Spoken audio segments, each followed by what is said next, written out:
Olá a todos, mais um Enterrados Vivos podcast começando, terror até a tampa do caixão. Eu sou o Luiz Otávio e hoje nós vamos ranquear e analisar todos os 23 filmes de terror lançados em 2025 que eu e o Jonas vimos nesse clima aí de pós-Oscar, onde pelo segundo ano consecutivo nós tivemos o terror representado, parecendo que a academia finalmente abriu os olhos pro nosso gênero, né, seja pro bem ou seja pro mal. E eu tô aqui com ele, é claro, Jonas Arnone, que vai ter muito que me explicar hoje, né? Devido ao ranking dele, né? Como estamos, Jonas? E aí, pessoal, tudo bem? Bom dia, boa tarde, boa noite. Não importa quando vocês estão ouvindo esse podcast, saiba que eu defenderei com unhas e dentes as minhas posições e os ótimos filmes de terror que a gente teve em 2025. A gente fez só 23 filmes, né? Porque a gente, enfim, a gente teve que se apressar, né? A gente pensou em fazer isso, já era o final do ano, a gente queria ter feito mais, mas não rolou. Mas pelo menos a gente pegou os 23 filmes de terror que foram os mais.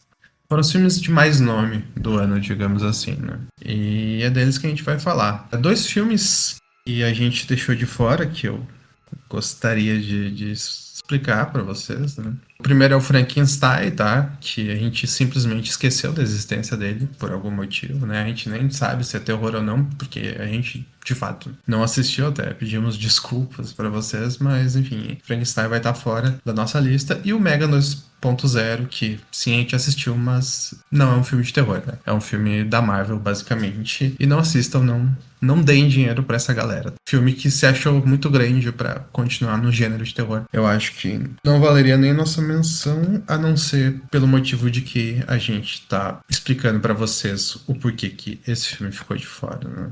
E para vocês não ficarem esperando que um filme que a gente não vai cobrir apareça na lista, eu vou falar aqui a lista dos 23 filmes que a gente vai cobrir em ordem alfabética, tá? Dos títulos em inglês, para não dar spoiler das posições que vai ter no nosso episódio, né? Então vamos para os filmes em ordem. O 28 Years Later, que é o Extermínio 3, a Evolução. O Black Phone 2, o Faça-la Voltar, né? Bring Her Back. O Companion, A Acompanhante Perfeita. O Invocação do Mal 4. O Dollhouse, filme japonês. O Exit 8, filme japonês também. O Fear Street, Rainha do Baile. O Premonição 6, Laços de Sangue, o Five Nights at Freddy's 2, o Hell House LLC Lineage, o Eu Sei Que Vocês Fizeram no Verão Passado, de 2025, o Presença, o Macaco, o Pecadores, né, o Sinners, que estava no Oscar, né, inclusive ganhou 4 prêmios nessa última semana aí de gravação do podcast. Temos Os Estranhos, capítulo 2, o Together, a Meia Irmã Feia, o Until Dawn, o Weapons, que é A Hora do Mal, o VHS Halloween, Wolfman, que é o lobisomem do Leaf Whannell, e A Mulher no Jardim. E eu vou explicar para vocês como que vai funcionar a nossa lista, então, né? Como que a gente ranqueou esses filmes, né? Porque eu e o Jonas, a gente obviamente tem opiniões diferentes, né? Nem sempre, mas algumas posições ficariam diferentes. A gente fez nossas listas individuais, que por óbvio ficaram bem diferentes uma da outra, né? Especialmente nesse programa, eu acho que a gente diverge bastante. E o que a gente fez? A gente pegou essa lista individual de cada uma, a gente transformou a posição em pontuação, ou seja, o primeiro lugar fica com 1 ponto, o segundo lugar fica com 2 pontos e assim vai, né? E a gente soma esses pontos e faz o ranking se baseando nesses pontos, e quanto menos pontos, mais alto fica no ranking, basicamente, é bem simples, né? E critério de desempate, se dois filmes empatarem na pontuação, a gente classifica primeiro por proximidade, né? Eu não sei se dá pra chamar isso de média harmônica, mas, por exemplo, posição 3 e 4, né, que daria 7, ganha da posição 2 e 5, que também daria 7, porque 3 e 4 é mais perto um do outro do que o 2 e o 5. Então, esse seria nosso critério de desempate. Aconteceram 2 empates só, então também não vai ser um problema muito grande, né? E dito isso, vamos começar a falar do ranking, né? Deixando claro que a gente vai falar as nossas posições individuais para cada filme durante a análise, e depois da análise nós vamos falar o nosso ranking completo, né, individualmente. E começamos de baixo para cima no ranking.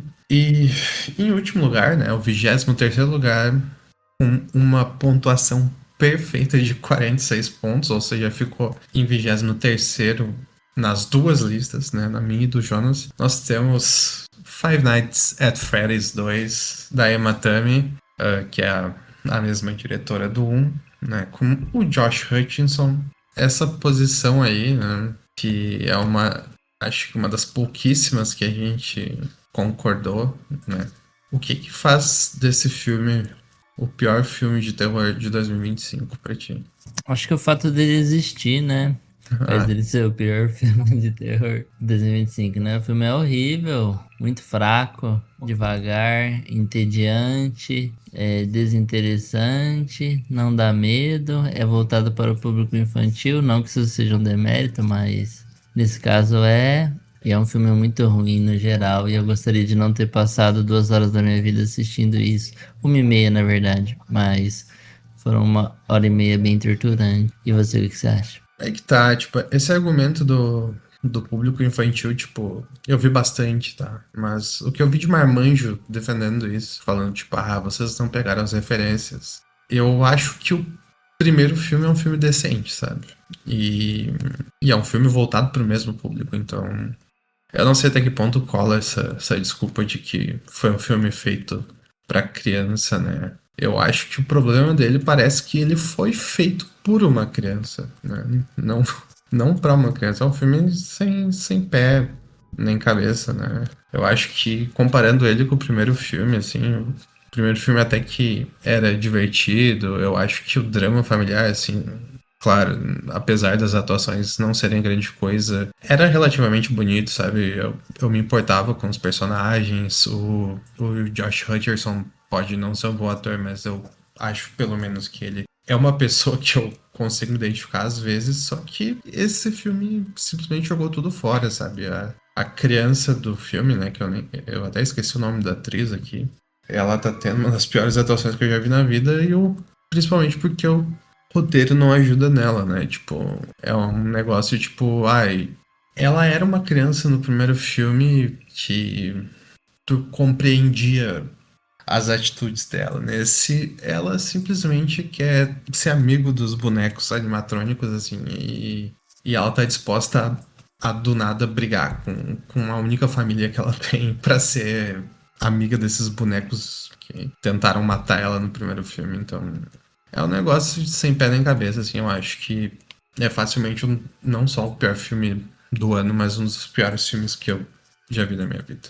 Eu tô de acordo. E eu acho que esse argumento de, você precisa entender as referências pra entender o filme, gostar do filme, eu acho que esse é um argumento que não cola, porque o filme ele tem que ser um produto independente, né? E tem que ser uma coisa que funcione por si mesmo.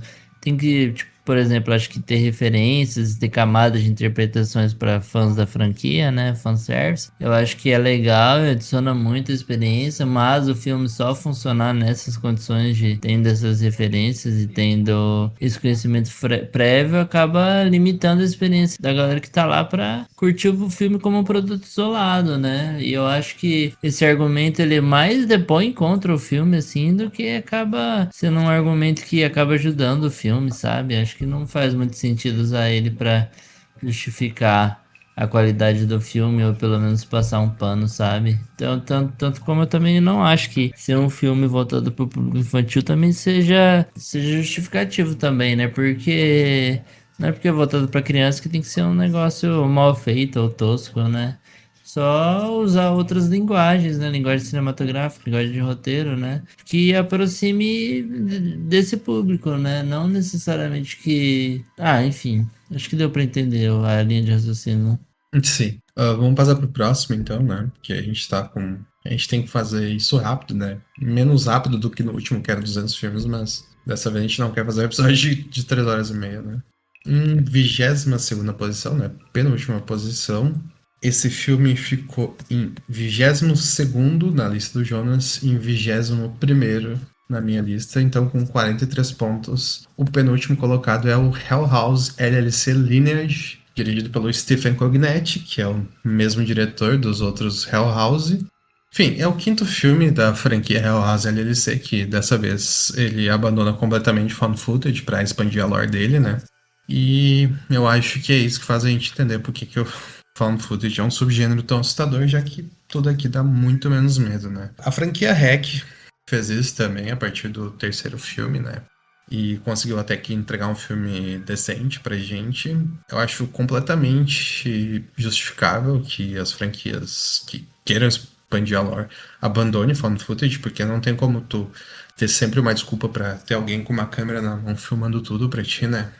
Embora que mesmo assim a maioria dos found footages não tenham uma desculpa de fato decente, mas tá tudo bem, eu acho que abandona isso. O problema desse filme não é ter abandonado found footage, eu acho que isso foi um elemento a menos que piorou um filme que já era ruim, sabe? Eu acho que esse filme tá completamente preso no primeiro ainda, né?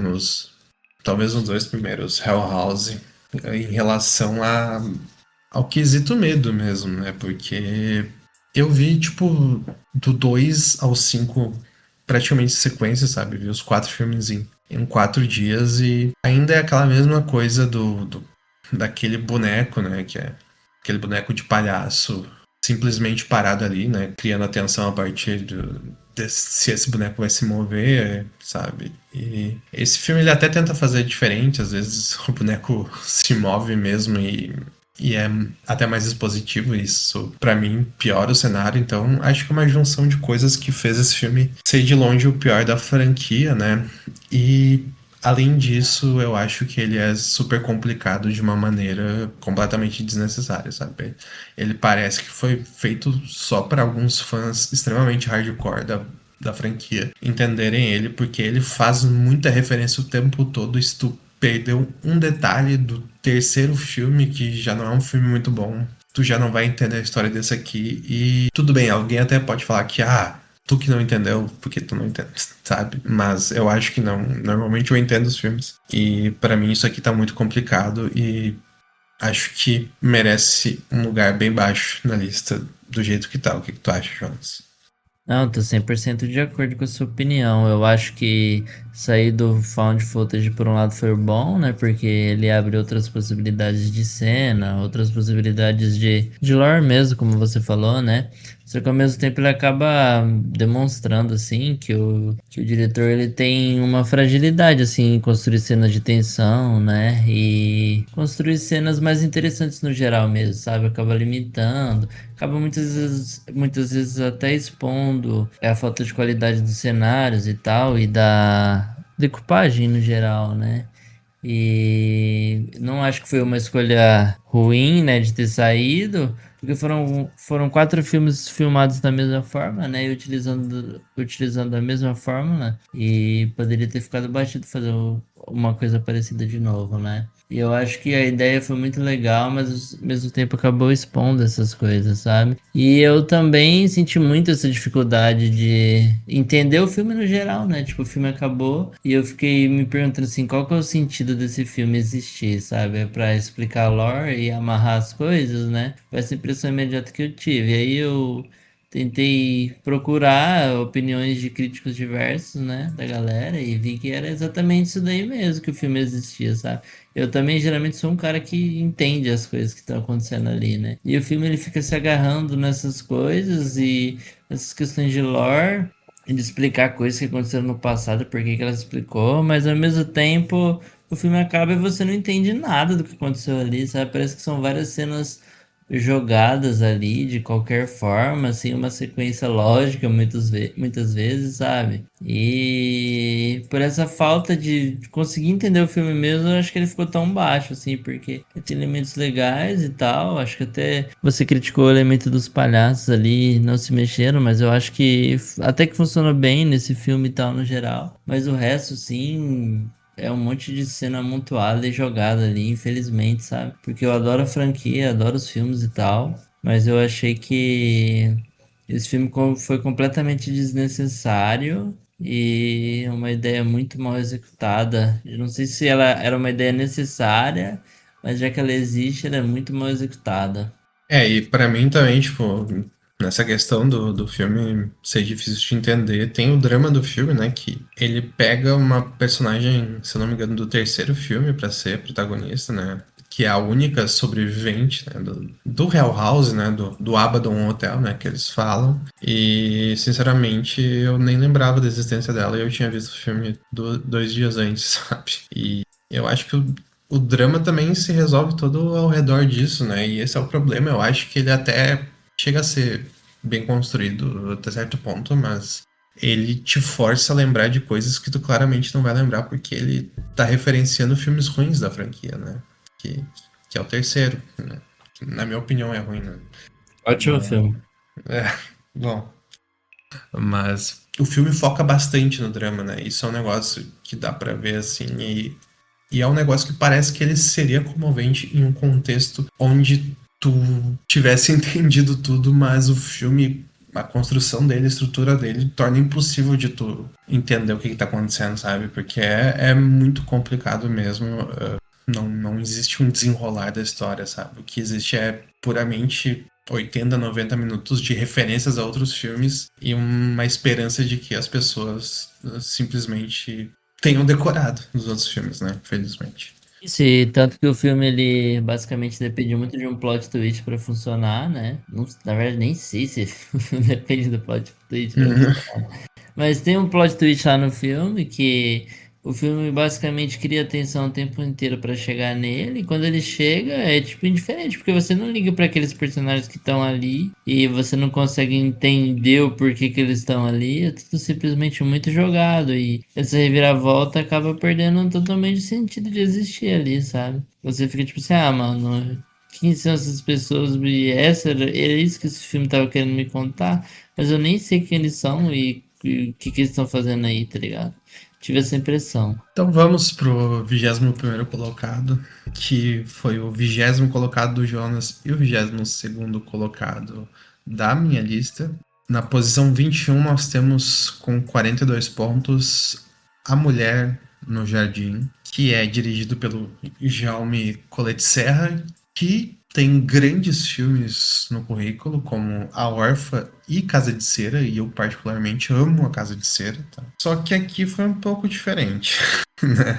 Esse filme, ele é bem ruim, assim, né?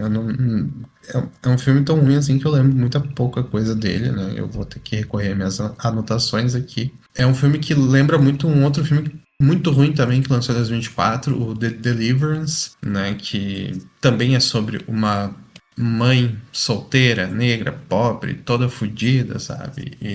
E tenta transformar, né, isso num terror elevado, né? E, enfim, busca, a partir dessa entidade, fazer uma reflexão sobre o sentimento de ser uma pessoa com uma vida tão precarizada, né? Com tantos problemas assim, né? E beleza, tipo, eu quero fazer um filme de uma crítica social sobre, sei lá, a pobreza, sabe? E em vez de fazer um drama, né, colocar um cara se fudendo para pagar as contas, eu faço um filme de terror onde tem essa entidade que representa a ganância dos mais ricos e ela caça as pessoas com uma barra de ouro, sabe? Esse filme é isso, basicamente.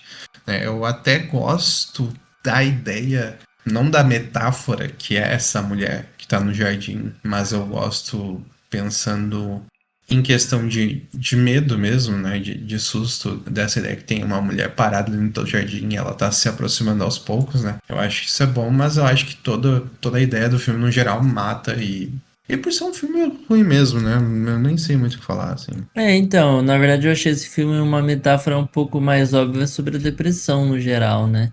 Não tinha enxergado tanto essa questão da crítica social, mas pra mim é uma pessoa com depressão ali e tal, tentando lidar com as paradas, né? Deixa só eu explicar, então. Ah, tá. Não é o bagulho da metáfora sobre ganância que eu falei. Foi só um exemplo de um filme hipotético que inventei na minha cabeça, só pra Assim. fazer um paralelo. Mas pode falar. Eu acho que é uma metáfora, assim, bem óbvia sobre a depressão, né? E ela acaba ficando tão óbvia que você já sabe o que vai rolar, o desenrolar do filme por essa metáfora ser tão óbvia, né? Ah, ela tá com depressão e vai acontecer. Ela vai passar por alucinações ali que vão fazer ela atentar contra os filhos delas ou contra a própria vida dela, e o filme vai girar em torno disso, né? E acaba ficando muito óbvio, acaba tirando um pouco do impacto, né? Mas ao mesmo tempo, como você falou, essa questão da mulher estar lá no jardim, no meio do nada, com uma roupa estranha, parada, fazendo nada, e a mulher se recusando a agir contra isso, né? Porque de alguma forma elas têm alguma ligação que a gente não entende, né? Acaba perdendo um pouco o impacto disso, que é um negócio meio interessante, né? É um negócio que você fica pensando assim, pô, como vai agir, né? A gente sabe por que vai agir, mas a gente não sabe como vai agir, né? E como vai ser o desenrolar da história no geral. Mas eu gostei do filme, cara. Não achei o filme ruim. Eu achei ele filme meia boca mesmo, assim, sabe? E eu achei que, igual você falou, acabou perdendo o impacto mesmo, né? Dessa figura assustadora, justamente pelo desenrolar ser muitas vezes até desinteressante, né? É, eu achei bem ruim o filme, pra falar a verdade, assim, eu achei quase que insuportável, só. Enfim, tem Ah, mais tudo alguma bem. coisa pra falar? Não, acho que é isso mesmo. Tá, então vamos pro Daqui pra 20º. frente, depois do Hell House Lineage, eu não acho nenhum filme ruim, assim, sabe? No máximo meia boca.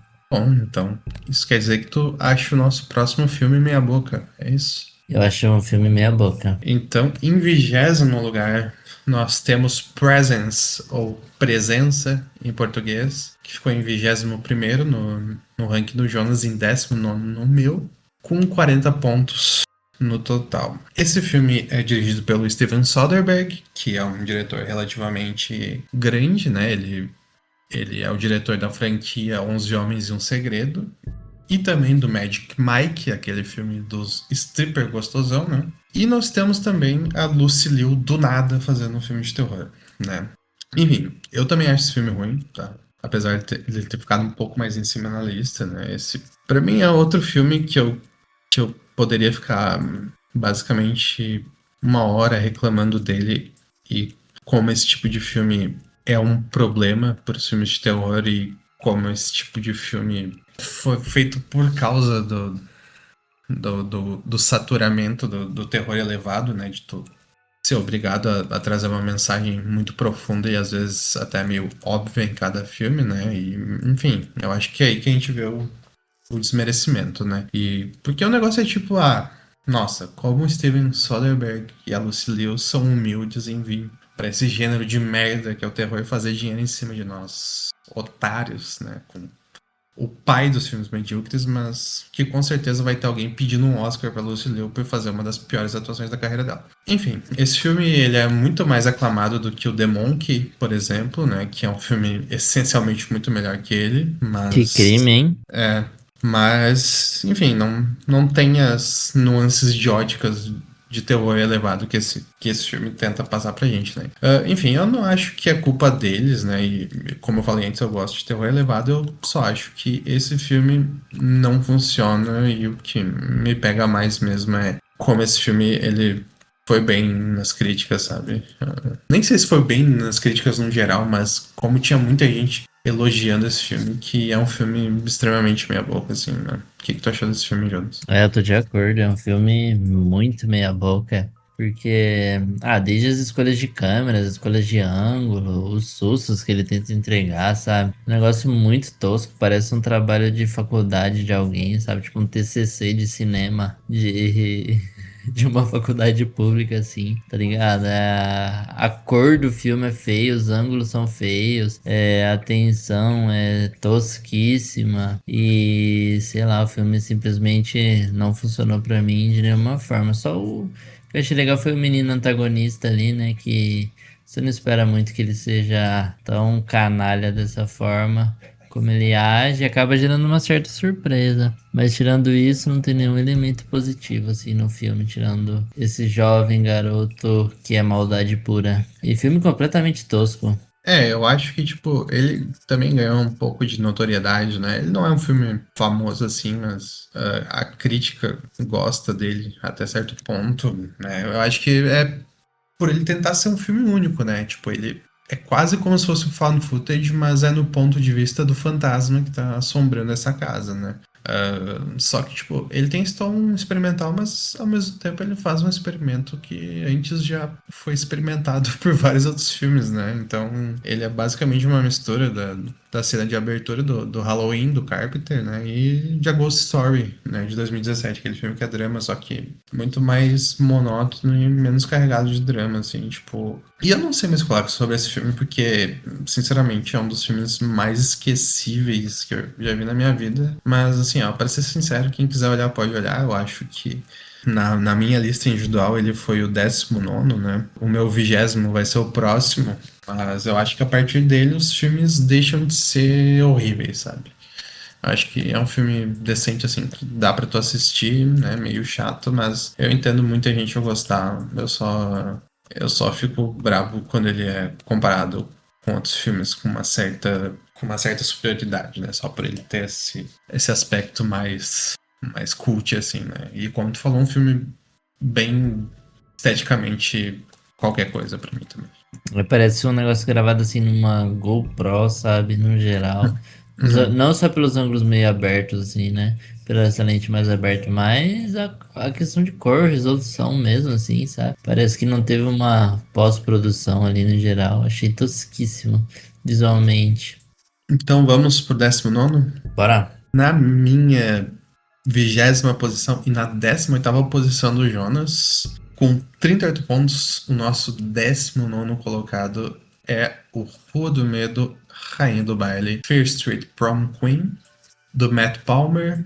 Eu acho que a gente nem vai ter um debate sobre esse filme, porque a gente teve experiências diferentes vendo esse filme, porque o Jonas viu a trilogia, né, do Fear Street, e eu não. Enfim, dizem que esse filme tá cheio de easter eggs, eu não peguei nenhum, naturalmente, mas o Jonas vai poder falar um pouco melhor aí desse filme pra nós. Ah, na verdade eu achei um filme bem standalone, né? Um filme bem separado dos outros, assim. Tem algumas referências ali de personagens e nomes conhecidos ali daquela cidade, né? Mas acho que o filme não se apega muito nisso, ou eu não me apeguei muito nisso assistindo, né? Nessa questão dos easter eggs. Embora tenha mesmo. Mas, cara, o filme, o que que eu posso falar? Um filme nota 6 completamente, né? Tudo é nota 6, atuações nota 6, roteiro nota 6, reviravoltas nota 6. Mas é um filme, no geral, assim, tecnicamente bem filmado, assim, eu achei, sabe?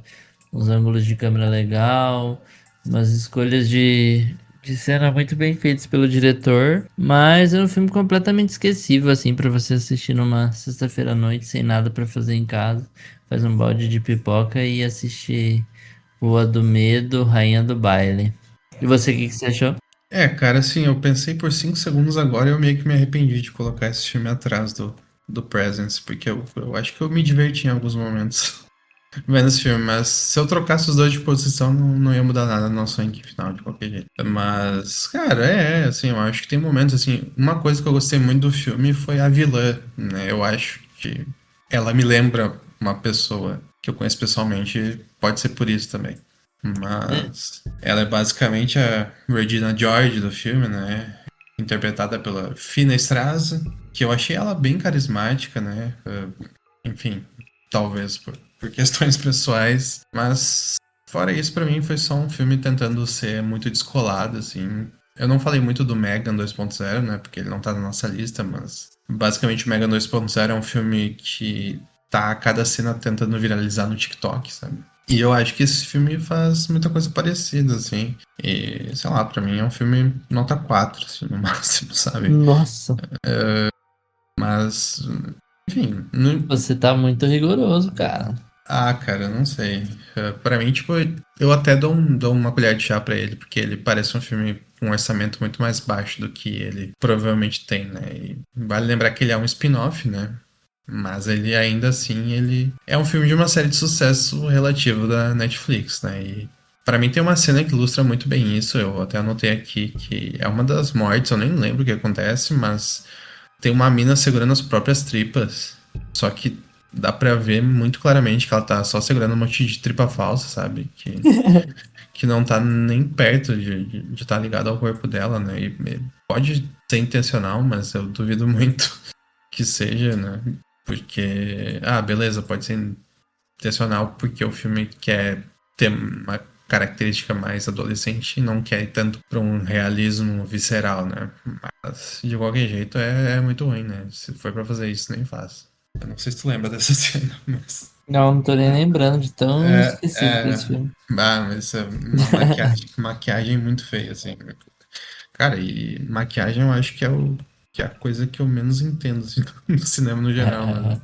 Mas de qualquer jeito, Acho que tá bem nessa posição aí, honesto. eu acho que sim, até mesmo porque a gente tem muito filme meia boca, né? Esse ano. Eu Exato. acho que depois do nosso ranking a gente vai até falar mais sobre o que a gente achou do ano no geral, né? Mas Eu acho que da posição 18 pra cima são todos filmes que a gente pode chamar de meia boca, assim, mas um meia boca decente, né? Pra mim, o Fear Street é o último filme ruim dessa lista.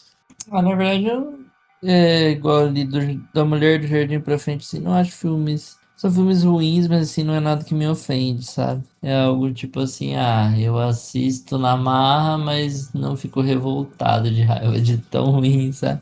O filme é o quê? Filme ruim, mas pra assistir alguma coisa aqui, quando eu estiver fazendo nada, eu assistiria esses filmes, sabe? Tranquilo. Então vamos para a 18ª posição. Filme que ficou na 19ª posição do Jonas e na 16ª posição minha, com 35 pontos. Nós temos o Together, o Juntos, dirigido pelo Michael Shanks, né, com a Alison Brie e com o Dave Franco, né, que inclusive são um casal na vida real, né, e são produtores desse filme. Enfim, o filme basicamente fala de um casal bem padrão, assim, bem sem graça, né, que propositalmente, assim, né, acho que até se encaixa na proposta do filme. Eles se mudam para a floresta, eles bebem esse líquido e eles começam a ficar juntos, literalmente, né? Se grudando, assim. Claramente é um body horror que só existiu por causa do sucesso da substância no passado, né? E eu acho que esse filme ele até faz um bom trabalho, assim, no body horror, né? Mas, como eu falei antes, tipo, não é porque a chatice do casal é proposital que isso faz o filme ser bom, né? Eu queria usar um filme do Oscar, que a gente fez um episódio do outro podcast que eu fazia, né? O Catalogando. Aquele filme O Maestro, que é dirigido pelo Bradley Cooper, né? É um dos piores filmes que eu já vi na minha vida, assim. E é sobre uma vida real desse cara, né? Que é um maestro, né? Só que a vida do cara não é interessante, simplesmente assim, né? Tipo, pô, um retrato super bem feito, né? Mas não é interessante, né? E eu acho que esse filme ele sofre muito disso. Enfim, eu acho que ele tem seus momentos, né? Mas ele é descompassado, né? Que é um problema bem recorrente nesses filmes de terror dos últimos anos, né? Que, como o próprio A Substância é um filme cheio de momentos bons, até geniais. Só que se a gente pegar o filme como um todo, ele não consegue ter uma estrutura tão sólida para sustentar esses momentos, né? O Sinners também desse ano é assim, né? Que daqui a pouco a gente vai falar dele, né? Mais pro final do programa aí. Enfim, parece que foi um filme criado ao redor de certas cenas que isoladas são bem boas, mas deixam o filme irregular porque ele não consegue compensar esse ritmo, né? O que que tu achou, Jonas? Eu tô 100% de acordo com você, porque eu acho que é um filme que tem premissas, ideias muito interessantes mesmo, coisa muito legal, essa própria ideia de eles estarem se juntando ali, né? Aí tem a questão da seita, que acaba ficando mais pro final, né? E também a questão óbvia ali de deles. Quando você tá num casal, você vai perdendo a sua individualidade ali, de certa forma, né? Se você não sabe lidar bem com isso, né? Eu acho que são premissas e ideias interessantes, mas o filme acaba não desenvolvendo isso bem, sabe?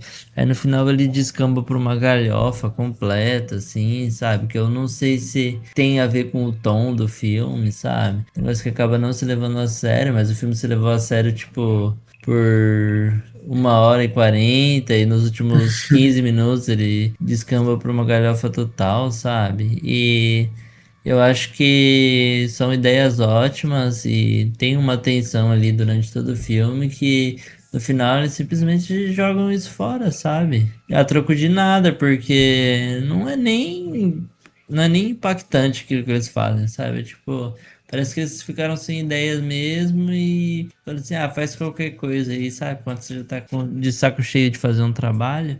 Aí Uhum. você, tipo, faz o final de qualquer jeito, senti essa impressão. Mas é um filme que tinha potencial pra ser muito mais legal e acaba sendo um desperdício de bons conceitos e ideias.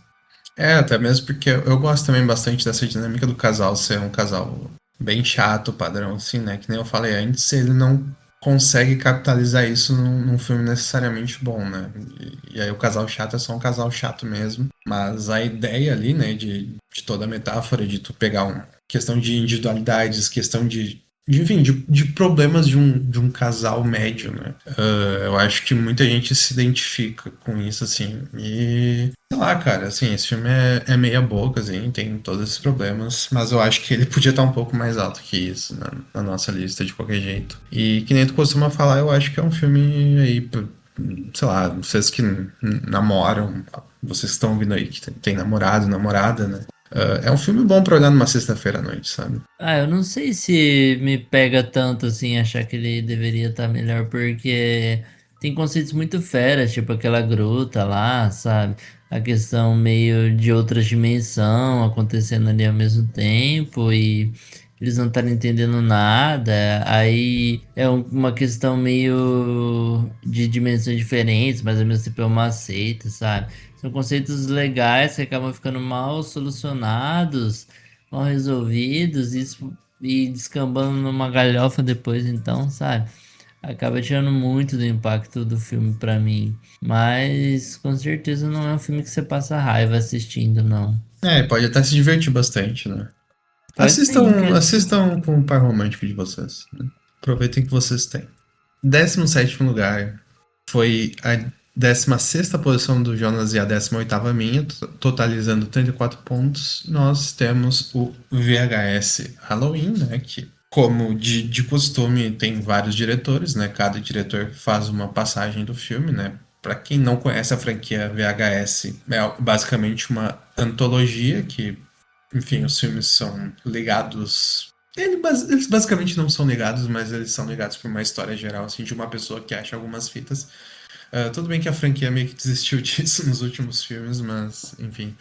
Eu acho que a gente pode destacar um diretor dessa lista, né, de acho que 6 diretores no geral, que é o Paco Plaza, que ele foi o diretor dos 3 primeiros REC, né, que é um filme, uma das franquias mais conceituadas da história do terror, principalmente do found footage, né. Esse é o 8º filme da franquia VHS, né, e não tem muito segredo, como eu falei, antologia de 5 curtas e um sexto curtas que serve pra ligar todos esses 5 filmes, né. Ele foi muito bem na crítica e eu não diria que não é merecido, porque eu acho que ele pelo menos tem uma certa consistência, mas eu só acho ele fraco mesmo, sabe?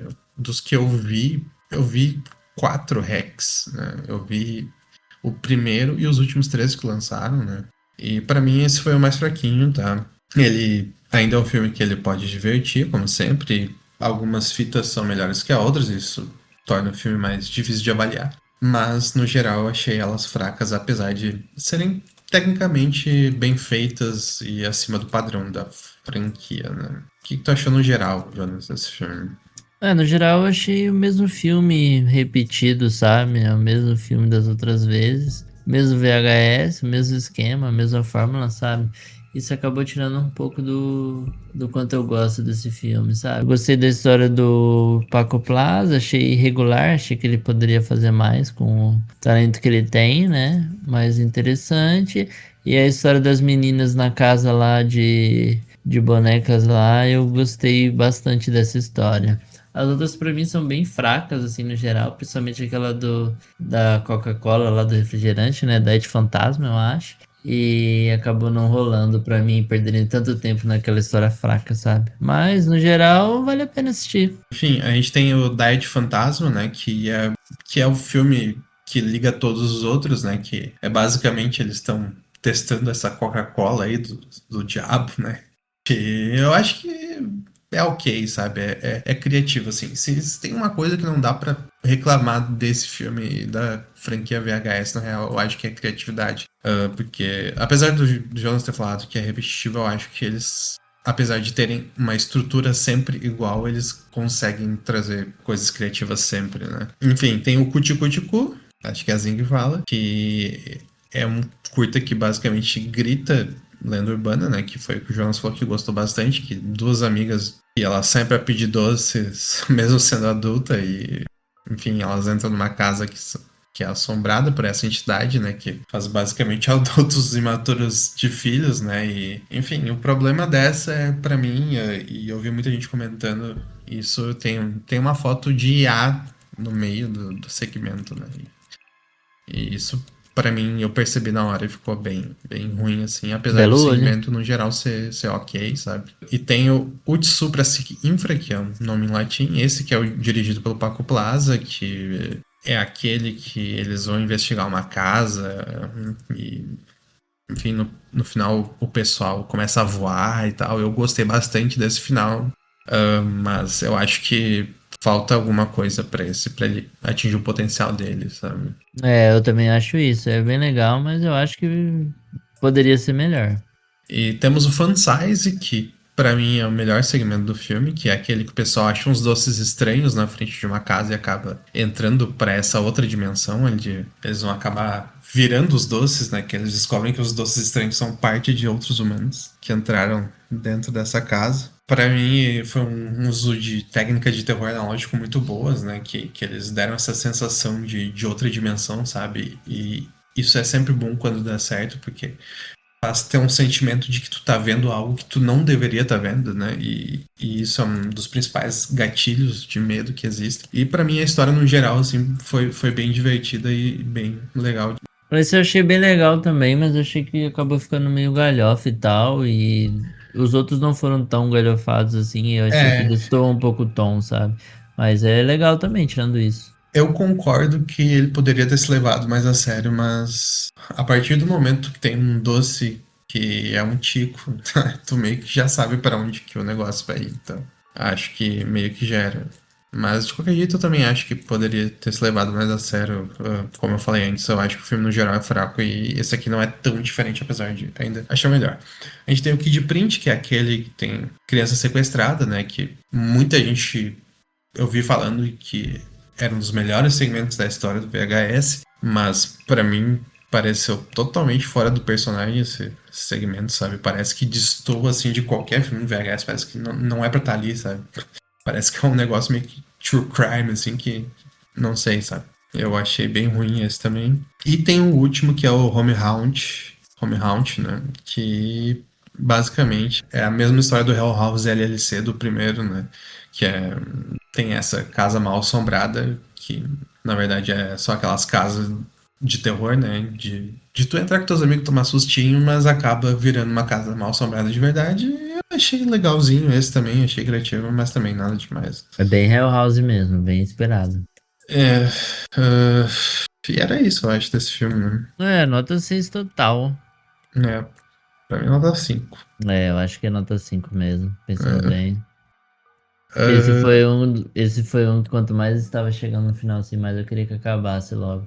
E eu não senti isso com os outros, talvez deveria estar um pouco mais baixo na lista. cara, eu acho que esse filme Mas subiu um pouco. tá justo ali. Esse filme subiu um pouco por causa da minha posição mais do que da tua, né? Mas eu acho que a minha questão com esse filme é ele ser melhor do que filmes ruins, né? Não por ser bom exatamente, né?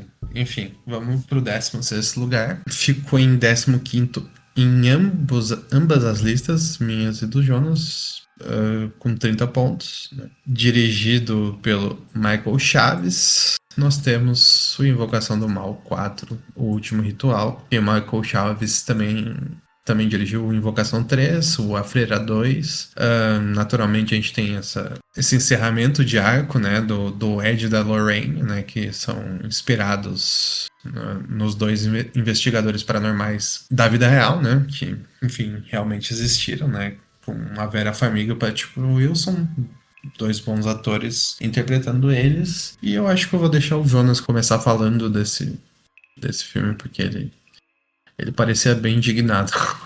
Ah, o que que a gente pode falar desse filme, né? O mesmo filme pela... Deve ser a oitava vez, né? Porque é basicamente o mesmo filme de todos do Invocaverso, sabe? Os dramas dos personagens, que eles querem forçar a gente não liga. A gente tá ali pra tomar susto de boneco andando de skate, né? De fantasma andando de skate, vindo pra cima da tela.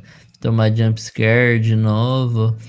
Para coisas realmente assustadoras, né? Os sustos são a melhor parte da franquia, embora a gente se adapte rápido a eles, né? Mas é o mesmo filme de novo e os dramas são chatos, os personagens a gente não liga, os personagens secundários não têm relevância nenhuma, tudo é resolvido no poder do amor ou no poder da amizade. E é um filme completamente nota 5, completamente esquecível. Acho que essa é a minha opinião, e a sua? É, cara, pra mim é um filme decente e é só isso, assim. Eu acho que ele tem o mesmo problema do Hell House, né? Claro, é um filme, pra mim, melhor que o Hell House desse ano.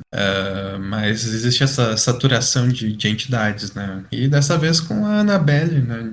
De novo, essa boneca que parou de dar medo em 2015, sabe? Enfim, não tem muito o que falar. É um filme que é mais do mesmo. Só que ele é menos criativo, né? E uma crítica que eu sempre tive com o Invocaverso no geral é que ele, ao mesmo tempo que ele tenta ser um filme sério e conceituado, ele tem. Não diria que são sustos muito baratos, mas ele tem artimanhas ali que são de filme B, sabe? Então ele meio que é um filme super sério, mas ao mesmo tempo o terror dele não é um negócio que a gente consegue levar muito a sério, sabe? É sempre um negócio às vezes muito barato, ou até às vezes mal feito, mal explicado, ou do nada, assim, sabe? Então, tipo, é um filme baseado em fatos reais, ao mesmo tempo que tem todos esses problemas, e isso também me tira um pouco do filme, sabe? Eu gosto do drama do Ed e da Lorraine, sabe? Acho que são personagens, apesar de eu não ser o maior fã de Invocação do Mal, são personagens icônicos do terror, né? E, enfim, acho que encerra a história deles de uma maneira legalzinha, assim, né? De um jeito merecido, mas o filme como um todo, pra mim, não funciona muito bem. Eu acho que você tá sendo muito bonzinho, mas tudo bem. Ok, então. Vamos para o 15º lugar, então, que é o terceiro filme que eu e o Jonas concordamos exatamente na mesma posição, né? E eu acho que é o último que isso acontece. Vou até conferir, é o último que isso acontece. Que foram nossas ambas 14ª posições, né? E com 28 pontos, o nosso 15º lugar é o Wolfman, que é o lobisomem, né? Dirigido pelo Lee Fuanel, que dispensa apresentações, né? Enfim, ele é o diretor de Homem Invisível e o cara da banheira dos Jogos Mortais, caso vocês não gostem tanto assim de terror. A gente tem um casting relativamente famoso dentro do terror, né? A gente tem a Julia Garner, que tá participando de tudo ultimamente, né? Ela fez o Apartment 7A em 2024 e esse ano ela fez o Weapons. E a gente tem o Christopher Abbott, que ele fez o Possessor e o Ao Cair da Noite, aquele falso terror de 2017, né? Cara, pra mim é o filme mais medíocre da lista inteira, assim. É um filme que ele é bom o suficiente pra tu não chamar ele de ruim, mas ele não marca absolutamente nada. A gente tem essa história completamente padrão de lobisomem, né? Tá no meio da floresta, é um lobisomem, né? E, enfim, relativamente minimalista, né? Que foca mais na sobrevivência, né? O que, pra mim, não é problema nenhum, inclusive eu adoro. Mas, pra mim, o filme é muito meia-boca e ele é consistentemente medíocre. Nunca sendo ruim, mas nunca sendo mais do que bonzinho. Eu acho que ele é ruim, assim, mais no aspecto do próprio lobisomem ali, do personagem principal. Ele acaba virando um lobisomem um pouco mais tosco do que o que ele tá enfrentando, assim, sabe? Mas eu acho que a mensagem do filme é uma mensagem legal, né? Sobre as questões hereditárias, né? De coisas que você tenta evitar enquanto você cresce, e de alguma forma elas acabam voltando para você quando você vai revisitar o seu passado, né? E eu acho que tem uma mensagem legal e o filme é legal, interessante no geral, mas como você falou, é um filme genérico de lobisomem, né? Ele tenta ter essa pegada um pouco mais um lobisomem americano em Londres, né? Focado mais nas questões sentimentais, mas é genérico, né? Completamente genérico e passa de ano. Nota 6, né? Esse pra mim é o primeiro nota 6 da lista, eu acho. Nota 6, nota 6. Talvez Invocação seja também, mas como tu falou, eu tô sendo bom. Tá muito humilde. Enfim, só falando a última coisa do Lifonel, pra mim ele é um bom diretor na forma, mas os roteiros dele são sempre bem qualquer coisa, né? É assim nesse filme e é assim no Homem Invisível também, né? Apesar de eu gostar do Homem Invisível, assim, só foi. Ele só sobressaiu mesmo no roteiro dos Jogos Mortais que ele fez pra mim. Dos três primeiros, né? Que eu gosto muito dos três. Mas eu acho que são filmes mais focados na sobrevivência, né? E aqui, apesar de também ser isso, ele tenta dar uma emocionada ali. Aí ele já meio que perde o tom, não sei. 14º lugar, temos um remake. Acho que é o único remake dessa lista, pra ser sincero. É isso aí, superamos a tão temida era dos remakes, né? Eu acho, é verdade, é verdade. Eu acho que não superamos não, mas... Nossa, é o único remake do ano, acho que a gente já tá superando, né? Mas ano que vem vai vir uma porrada, talvez. It's over. It's over. Enfim, 14º lugar, 10º lugar do Jonas, 17º meu, 27 pontos. Eu sei que vocês fizeram no verão passado. Jonas. Esse é o filme perfeito pra assistir sexta-feira à noite, né? Eu acho que a definição de filme pra assistir sexta-feira à noite é esse daí. Um slasher básico, padrão, faz tudo de forma legal, interessante e mais do mesmo, né? Filme meio genérico. Não é tão bom quanto o filme que ele refaz, mas também não ofende. Não tenho muito mais o que falar. Achei um filme legal. E você? Eu acho que esse filme tem seus momentos aí, mas eu acho que não ofende, não é o suficiente, né? Eu acho que, pra falar a verdade, eu tenho minhas dúvidas quanto ao final dele, se realmente não ofende. Mas eu vou chegar lá. Mas, enfim, esse filme, ele tem a história clássica, né? Do slasher naquela cidade fictícia de Southport, né? Só que modernizada. O filme faz um fanservice muito, muito legal, né? De trazer o Freddie Prinze Jr., a Sarah Michelle Gellar e a Jennifer Love Hewitt. Mas isso só até certo ponto, né? Porque a gente vai falar do final daqui a pouco. Eu sou um grande fã do filme original, tá? Eu acho que a estrela do filme original é justamente a ambientação dessa cidade misturada, excelente representação da cultura pop dos anos 90, né? E o elenco também, que é muito carismático e jovem, né? E uma coisa que pouco se fala do original é que ele, em muitos momentos, ele se leva bem a sério. Tudo bem que quando o filme fica mais bobo, ele não parece intencional, isso é ruim, mas eu acho que não estraga o filme. E eu gosto bastante disso, tá? Exemplo, depois que acontece aquele incidente clássico no início, né? Que eles matam o cara, a gente consegue ver o quanto isso afeta a vida dos personagens, né? E eu acho isso muito bom, sabe? Tipo, a personagem da Jennifer Love Hewitt, ela tá completamente acabada, tu vê que todos os sonhos deles foram despedaçados e eu acho que esse filme ele não precisava de maneira alguma ir para esse lado. Só que o problema parece que ele tenta replicar só uma versão modernizada do filme de 97, ao mesmo tempo que ele vai para um lado de slasher que não se leva a sério em momento nenhum, sabe? Então, esse filme para mim ele tem um problema de dupla personalidade que não casa, sabe? E eu acho que é por isso que eu não gostei desse filme, apesar de eu ter conseguido me divertir sim com ele em alguns momentos e que eu recomendaria pra alguém assistir a sexta-feira à noite aí, comendo uma pipoca, né? Eu achei sua crítica bem justa, na real. Eu tô reconsiderando. Agora que você falou, realmente tem esse problema aí mesmo. Mas não me ofendeu tanto assim, não. Mas eu entendo você como um grande fã do primeiro filme se É, ofender. o que me ofendeu eu não falei ainda.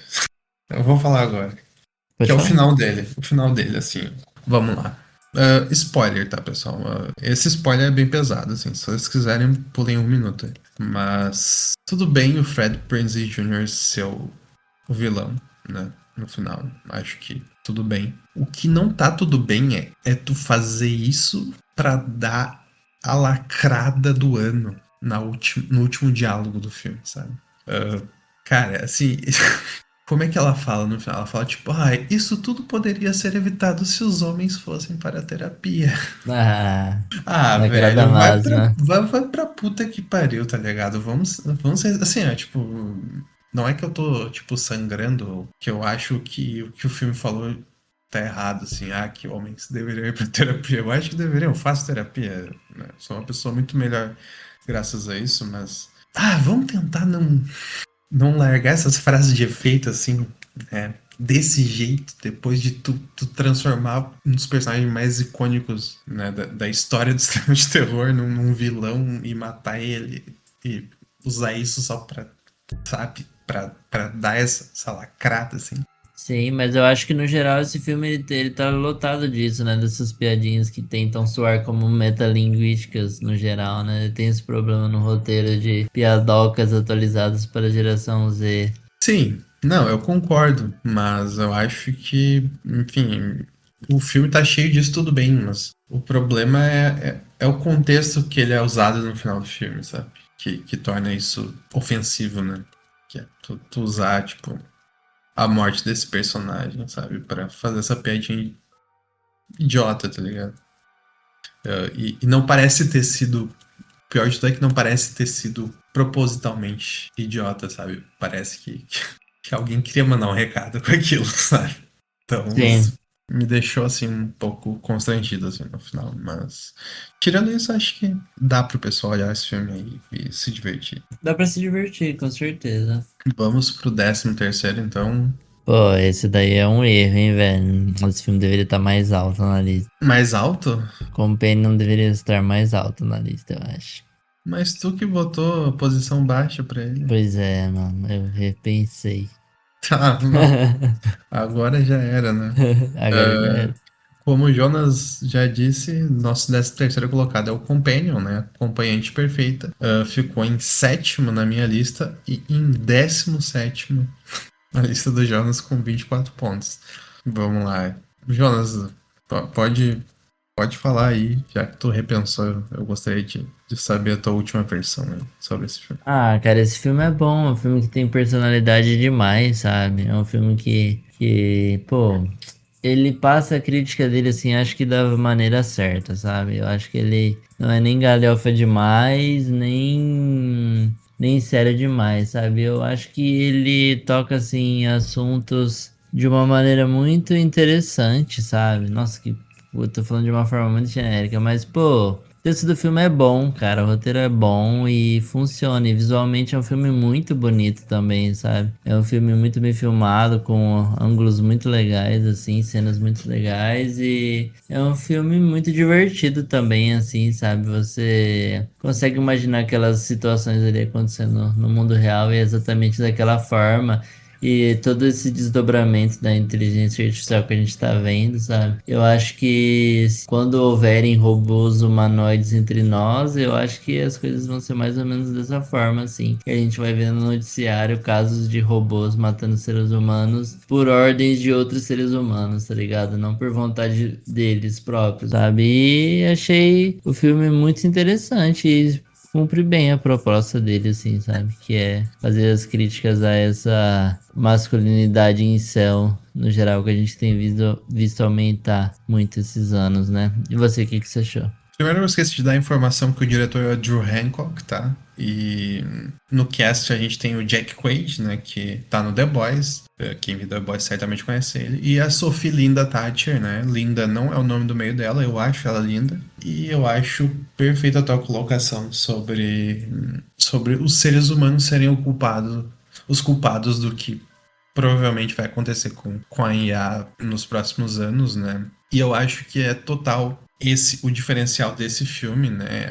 Além de ser um filme bem escrito, né? Bem atuado, assim, e muito divertido, porque ele não vai para esse lado de revolução das máquinas, né? Igual o Megan faz, por exemplo, ou alguns outros filmes de terror envolvendo IA que aconteceram nos últimos anos foram, né? E são todos ruins, pra falar a verdade, né? O primeiro Megan até que é legal, pra falar a verdade. O fato dele colocar os humanos como vilões e a IA como um mocinho, sabe? Como a vítima. Eu acho que é muito realista, assim, né? E a gente tá num contexto de guerra, né? Com ameaças de Terceira Guerra Mundial agora. E eu acho até importante falar sobre isso, sobre a IA, como ela pode ser usada, né? Num contexto assim, né? Que a inteligência artificial em si é uma tecnologia que veio, né, com um intuito bom, mas ela pode ser usado como qualquer tipo de tecnologia com más intenções, né? Que é o que provavelmente vai acontecer, né? Em guerras, esse tipo de coisa. E esse filme tem esse diferencial, cara. E tinha tudo. Eu já comecei olhando esse filme assim com um pouco de nojo, assim, porque eu achei que eu ia ver outro Megan 2.0 ou algo assim. Mas é um filme muito bom, assim. Ele já tem o plot twist logo no início, né? Que os humanos que querem matar a IA, na verdade, né? E aí a IA começa a se rebelar. E ele tem vários plot twistzinhos, assim, e são todos muito bons e contribuem todos pra história. Então acho que é um ritmo muito agradável. E, cara, é divertidíssimo, assim, não tem muito o que reclamar, sabe? tá longe de ser um filme genial, né? Mas eu acho que só essa coragem de fazer uma crítica mais afiada e não apenas um negócio tipo a revolução das máquinas faz esse filme deixar de ser um possível filme idiota e ser um filme realmente bom e muito, muito divertido.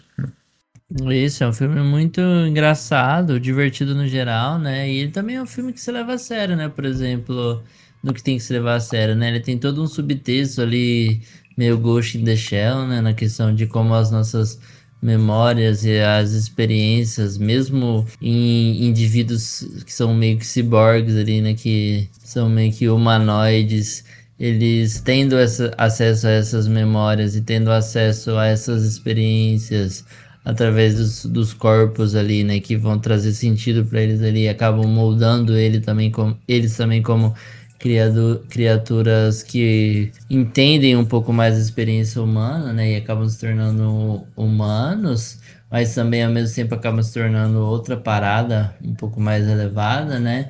Também tem todo esse subtexto aí que se você quiser ver, você consegue enxergar, né? E é um filme muito legal, é um filme muito bonito mesmo esteticamente, assim, umas cenas muito legais. Eu imagino que não deve ter um orçamento muito alto, mas é tudo muito bem feito, uns lugares bonitos, assim, locações bonitas, escolhas de câmera, assim, a cor dele, sabe?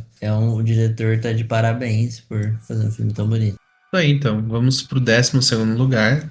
Nono lugar do Jonas e 13º lugar na minha lista. Com 22 pontos, nós temos o The Monkey, o Macaco. Na 12ª posição. Eu vim ver o macaco. Esse filme ele é dirigido pelo Ozzy Perkins, né, que dirigiu um dos grandes filmes de terror dessa década, né, que é o Long Legs, né. Não tô falando que é um dos melhores, tô falando que é um dos maiores, né, em barulho, eu acho. Impressionante a mudança de tom dele, né, no intervalo de um ano, né, porque o Long Legs é um filme extremamente sério e esse aqui ele não se leva a sério em nenhum momento, né. Enfim, eu acho que esse filme ele carrega o fardo de ter uma estrutura de morte parecida com Premonição, né? Que é uma característica muito própria do Premonição e faz tudo que vem depois dele parecer cópia, né? Se é que não é. Mas, enfim, pra mim esse filme é um bom filme. Eu acho que tem mortes muito divertidas, né? Muito bem boladas. E ele consegue ser engraçado a maioria do tempo, mas também não passa disso. Fora quando ele tá meio que andando em círculos e meio que se tornou maçante pra mim. Eu não entendi o ódio que esse filme teve, né? Que eu vi muita gente tacando hate em cima desse filme, o que pra mim é inadmissível, porque é um filme clássico aí, sexta-feira à noite, né? Mais um dessa lista, né? Pra mim ele é um filme bom, assim, ele passa de ano, ele tem aspectos muito divertidos, é um filme no mínimo decente, que faz tudo pelo menos bem, assim, é um nota 6 clássico, né, pra mim. Eu gostei bastante desse filme, assim, no geral. Ah, mano, esse filme é bom. Eu acho que ele é um filme que ele tem talvez uns 20 minutos a mais do que ele deveria ter, sabe? Ele tem um certo problema de durar mais do que ele tem história pra contar, sabe? Porque ele é um enredo, assim, muito simples que acaba se estendendo um pouco mais do que deveria. Mas eu acho que é muito engraçado e tem mortes assim bem impactantes e viscerais assim no geral, sabe? E acaba funcionando muito bem. Eu gostei bastante da dinâmica do rapaz com o filho dele, do rapaz com o próprio irmão ali, sabe? Acaba tendo cenas inusitadas e muito engraçado. No geral é um filme muito engraçado que vale a pena e também não entendo, vale a pena ser assistido. E também não entendo o hate que ele sofreu, porque é um filme bem decente no geral e cumpre o objetivo dele. Para isso, do The Monkey. Acho que é isso aí mesmo. 11º lugar, eu acho que eu tenho dois hot takes nessa lista. E esse é um deles. Eu acho que esse aqui é de longe a opinião mais impopular. 13ª posição do Jonas e minha sexta posição. A soma dá 19. E em 11º lugar, nós temos o The Strangers Chapter 2, Os Estranhos Capítulo 2. Esse filme ele é dirigido pelo Renny Harlin, que ele é diretor do Duro de Matar 2 do Deep Blue Sea, aquele filme que o Samuel L. Jackson é comido pelo tubarão, né? E o capítulo 1 do The Strangers, né? E também o capítulo 3 que vai lançar em abril de 2026 no Brasil, acho que até já lançou no mundo, assim. O que mudou pra mim, assim? Porque eu acho o capítulo 1 horrível, né? Mas eu acho que eles se livraram do principal problema do filme, que era o marido da nossa querida protagonista, que tinha o carisma de uma geladeira e fazia com que todo o filme girasse em torno da história desse casal, que era muito sem graça, principalmente graças a ele. Mas eu acho que agora que a personagem da Madeleine Petsch tá sozinha aí sofrendo pra diabo, a gente tem um terror de sobrevivência muito mais minimalista, que pra mim é muito bom e faz a gente desconfiar dessa cidade inteira e de todos que não só se livra dessa fórmula, né, do The Strangers original, que eu particularmente não acho um grande filme, tá? Bom frisar isso, mas eu acho que ele cria uma personalidade própria e dentro dessa personalidade própria eu acho ele um filme muito bom, assim, nota 7,5 talvez, sabe? E principalmente porque a Madeleine Petsch tá dando a vida nesse papel, sabe? Ela chora, ela grita, ela mostra que ela tá brava. E isso engrandece demais a experiência. E isso, sabe, pra mim é um terror de sobrevivência que tem uma mina numa cidade que ela não sabe em quem confiar e ela tá tentando sobreviver. E a partir disso o filme consegue criar situações que pra mim são bem legais. E eu particularmente gostei muito de um filme que aparentemente ninguém mais gostou. E é isso. No geral, eu acho que o filme funciona bem como esse terror de sobrevivência, como você falou, e só que eu acho que não passa disso, sabe? Talvez por ter esse aspecto de trilogia, né, eles precisarem estender um pouco mais o filme, acabar sendo um filme que passa pelo mesmo problema do The Monkey, né? Que é ele tem um enredo muito simples e acaba se estendendo demais, não tem tanta história assim pra contar, né? Mas no geral é um filme legal e nota 6 aí pra passar o tempo. Entrando no top 10, então, na 11ª posição do Jonas, na minha 8ª posição, né, com 19 pontos.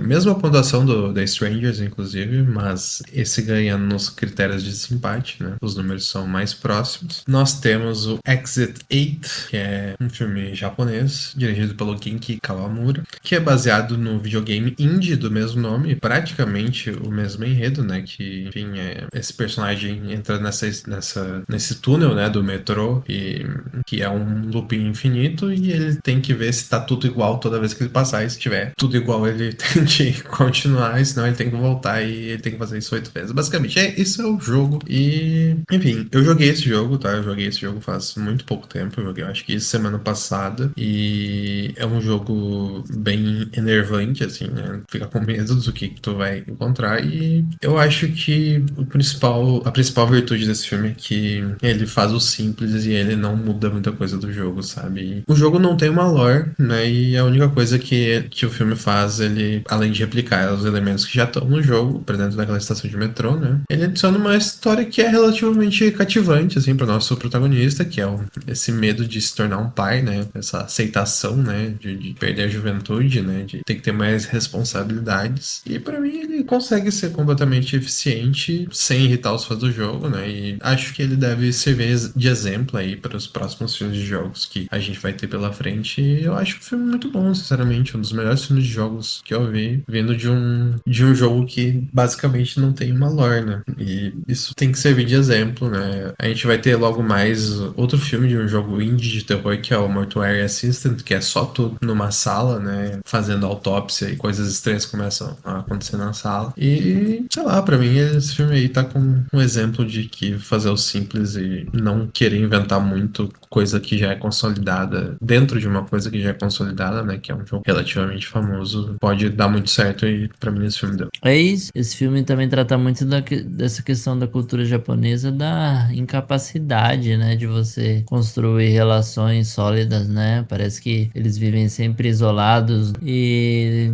toda essa incapacidade, né, de se relacionar com as pessoas, como por exemplo, ele não consegue decidir decidir se ele vai se ter uma relação mesmo séria com a mulher que tá tendo um filho com ele, né? E ele é incapaz de saber como se relacionar com isso antes mesmo de se relacionar com a criança ali e tal, né? Que acaba aparecendo no ponto futuro. E outra questão é a questão da manutenção da vida dele ali mesmo, né? No metrô e tal, tá sempre cercado de muitas pessoas ali no dia a dia dele. Só que ele mal vê o rosto das pessoas ali, né? Mal consegue. Todas as pessoas que estão ali ao redor dele são simplesmente um fardo pra ele, né? Isso reflete muito a cultura japonesa, né? Eles têm muito essa questão da solidão e muitas vezes não conseguir se relacionar nem com os próprios familiares deles, né? De forma correta. E o filme trabalha isso muito bem, né? E tem essa premissa interessante também, que você sempre quer saber o que vai acontecer depois, o personagem vai conseguir concluir a travessia dele ali, né? E como você falou, o filme é simples, mas funciona muito bem, é muito bem feito no geral. Tem cenas legais e impactantes, né? Como por exemplo aquele momento que acaba vindo uma enxurrada, né? No metrô e ele tem que segurar muito forte lá, acaba segurando a criança lá. É uma cena muito bonita e impactante. É um filme simples que funciona no geral e achei muito fera também. Tô com você. O legal é que essas coisas aí, todas as coisas mais bizarras que o filme dá, né? Tipo a enxurrada, tipo quando o personagem que ele tá sempre caminhando no túnel do metrô, ele começa a te seguir sorrindo, né? Essas coisas tem no jogo também, né? Isso é muito legal, que eles só replicaram, né? E muita gente chamaria isso de, sei lá, de preguiça, mas eu acho que assim tem que fazer. É isso, é isso. Em nono lugar, nós temos o outro filme japonês dessa lista, nós temos o Dollhouse, que ficou em sétimo na lista do Jonas e em 11º na minha, totalizando 18 pontos. Eu acho que apesar da posição moderada dele, esse filme foi pra mim uma surpresa muito positiva, porque a expectativa era muito baixa, já que é um filme que eu sinceramente esperava que fosse feito por um estúdio estadunidense, né? Porque o que ele faz? Ele pega essa trend, que no caso é o bebê reborn, né? E transforma isso num filme de terror, né? Bem característico de filmes americanos, mas esse é um filme japonês e isso me despertou muito interesse, porque eu queria saber como é que isso ia ser.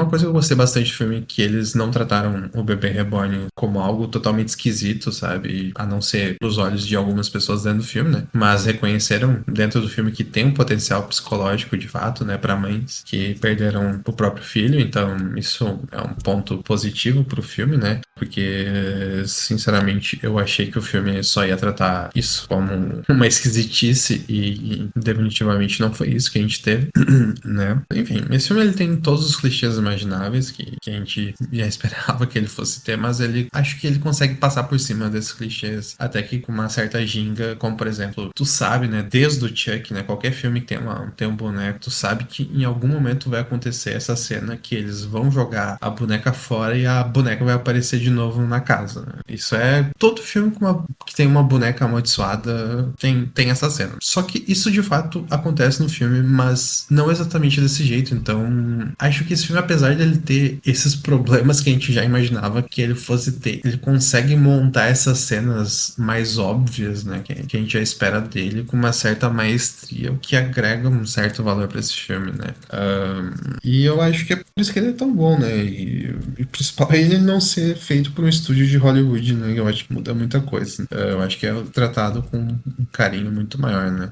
Uma coisa que eu não gostei desse filme foi o final, tá, que pra mim, eu não falei antes, né, do final do Exit 8, mas eu acho que é um final, assim, pessimista e eu meio que tô cansado desse tipo de final, sabe? Acho que eles sempre tentam deixar o tom do filme mais perturbador no final e por isso eles fazem esse final onde a gente acha que tá tudo bem, no final deu um plot twist no roteiro e os protagonistas deixaram passar alguma coisa que que faz com que tudo tenha sido em vão, sabe? A gente descobre, no final, sabe? E eu acho isso bem ruim mesmo e isso aconteceu nesse filme, infelizmente. Então, Eu acho que japonês, no geral, na forma deles de contar a história, eles não são muito apegados a fazer bons finais, sabe? É difícil você ver uma parada que foi 100% Japan made, assim, que tem um bom final, assim, sabe? Parece que eles têm dificuldade de fechar as histórias que eles iniciaram, né? Isso é em todas as mídias, assim, quadrinhos. O Junji Ito, por exemplo, ele é um ótimo quadrinista de terror, né? Ele também tem essa dificuldade, sabe? De finalizar a obra deles. E também senti isso no Dollhouse, sabe? Achei um filme muito bom também. Filme, como você falou, que trata com bastante carinho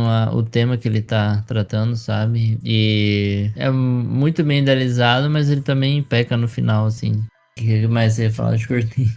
Não, pior que era a última coisa que eu ia falar do final mesmo. Como eu disse antes, tipo, agora que tu falou, assim, né, do cinema japonês no geral até faz sentido, assim, né? Eu acho que não nos filmes de terror, eu acho que nos poucos animes que eu já olhei realmente, mas eu acho que é uma trend, né, de tu fazer um final pessimista, assim, né? Um negócio bem até nihilista, sabe? Que tá ocorrendo com o cinema nos últimos tempos, né? Que tu quer fazer um final chocante, né? Então tu não pode fazer um final feliz, sabe? Tem que. Ah, beleza, eles foram lá, enterraram um bagulho que disseram que era pra ele enterrar, que ia acabar a maldição. Ah, mas eles esqueceram de um negócio e a maldição não acabou, na verdade, sabe? Eu acho isso bem tosco e acho de pouca criatividade, pra falar a verdade.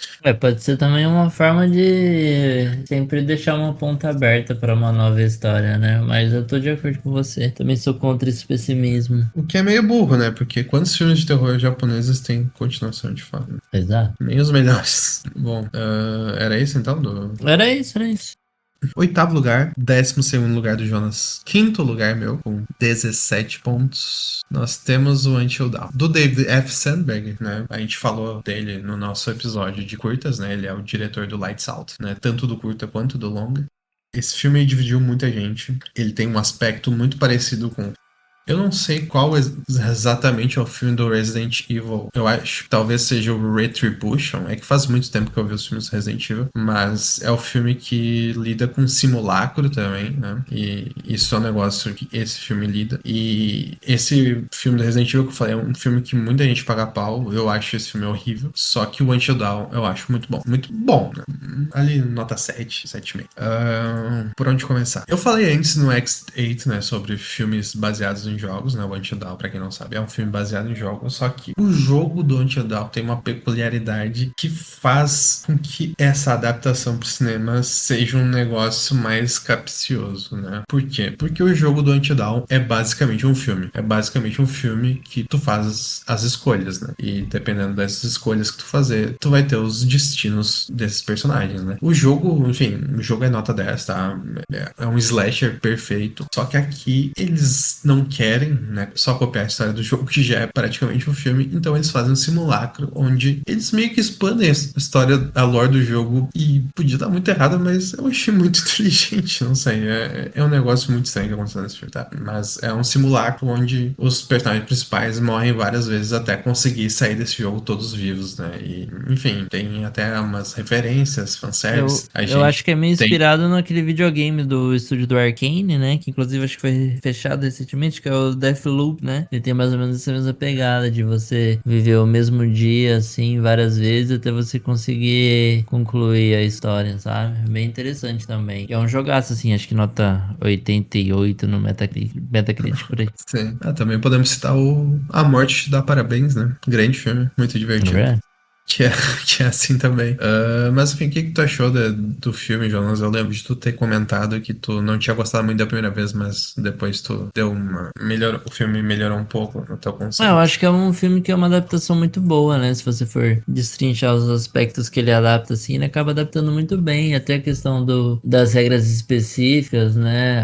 A questão do médico, assim, do médico do sanatório lá. Eu acho que ele acaba fazendo bem o trabalho de adaptar, né? Ele adapta as coisas que tem que adaptar e acaba deixando outras pro filme fazer funcionar mesmo, né? E se a gente vê a estrutura do jogo, né? De ter essa questão de você poder fazer as escolhas e você não conseguir de forma nenhuma reproduzir isso ali no filme, cara, eu acho que foi um trabalho esplêndido do que eles poderiam fazer ali, como eles poderiam adaptar. Eu acho que eles tomaram as escolhas certas ali, pelo que eles poderiam fazer, sabe? E eu acho que acabou saindo um filme bom. A gente vê que acaba faltando um pouco de orçamento para algumas coisas, né? Algumas mortes são um pouco toscas no geral, né? Mas é um filme que, dentro das limitações aí do que eles poderiam fazer, é bem feito e te prende mesmo, sabe? Te prende, te diverte e tal. Os personagens acabam sendo um pouco menos assim interessantes do que a gente esperaria, né? Até um pouco mais genéricos do que os do videogame e tal, né? Eu acho que são mais interessantes no geral, mas eu acho que é um filme que funciona bem e me divertiu bastante assim numa segunda assistida. E você, o que você acha? Eu acho que o principal problema que muita gente vê nesse filme é a questão da adaptação de tu fazer esse simulacro, né? Eu acho que a partir do momento que tu supera essa barreira de, tem que ser parecido com o jogo, e eu acho que tem que ser parecido com o jogo, tá? Eu tô Eu nesse já time. não acho. Eu acho que tem que ser parecido com o jogo, tipo, pelo menos num sentido de tu respeitar a história do jogo, sabe? Tipo, por exemplo, não fazer que nem o Resident Evil, que descartou tudo que o jogo tinha, sabe? Eu acho que é algo que tem que estar no universo do jogo, pelo Eu menos. acho assim que você pode tomar liberdades nas adaptações, assim, né? Você não pode Não, jogar cem por concordo, cento fora, né? Também, concordo. mas você tem que tomar liberdades para a história funcionar muitas vezes, né? Claro que muitas vezes a galera que tá produzindo o filme, eles acham que certas coisas não são adaptáveis, mas a gente sabe que se eles tivessem boa vontade, eles conseguiriam adaptar, e muitas vezes eles acabam tomando o caminho mais fácil, né? Mas aqui no filme eu não achei que foi dessa forma, achei que eles fizeram o que dava para fazer e acertaram nas escolhas. Não, sim, eu concordo. Mas eu acho que sempre fica muito melhor se tu respeita o universo do jogo, né? Isso, com certeza. Num geral, assim.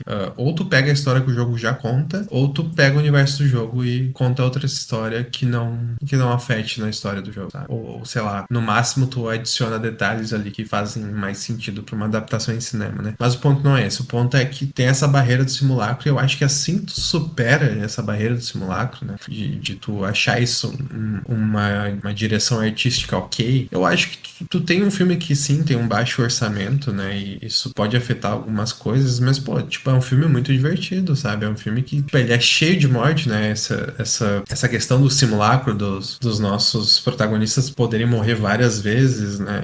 Ele dá uma liberdade ali, né, pro nosso diretor, né? E eu acho que ele capricha bastante, sim, várias mortes. Tem muita coisa muito criativa, assim, e eu concordo que os personagens no jogo são muito mais complexos, né? E esses aqui já são personagens que tu não consegue levar muito a sério. Mas, assim, cara, é um filme muito divertido, com diversas mortes, e tem um final bem legal, assim. E ao contrário do que eu falei antes, né? Do outro filme que forçou um final ruim, esse aqui tem um final muito positivo e eu achei muito bom, cara. Eu achei que combinou com o filme. E é isso, cara. Acho que é um filme que vale a pena pelo menos dar uma chance, sabe? Com certeza, vale muito a pena. Sétimo lugar, vamos lá. Esse aqui é polêmico. Quarta posição do Jonas, 12ª posição minha, 16 pontos. Nós temos 28 Years Later, ou Extermínio 3, dirigido novamente pelo Danny Boyle, né? Nós fizemos, inclusive, o nosso segundo programa sobre a franquia Extermínio, né? Só que esse filme ainda não tinha sido lançado, a gente só analisou o trailer dele.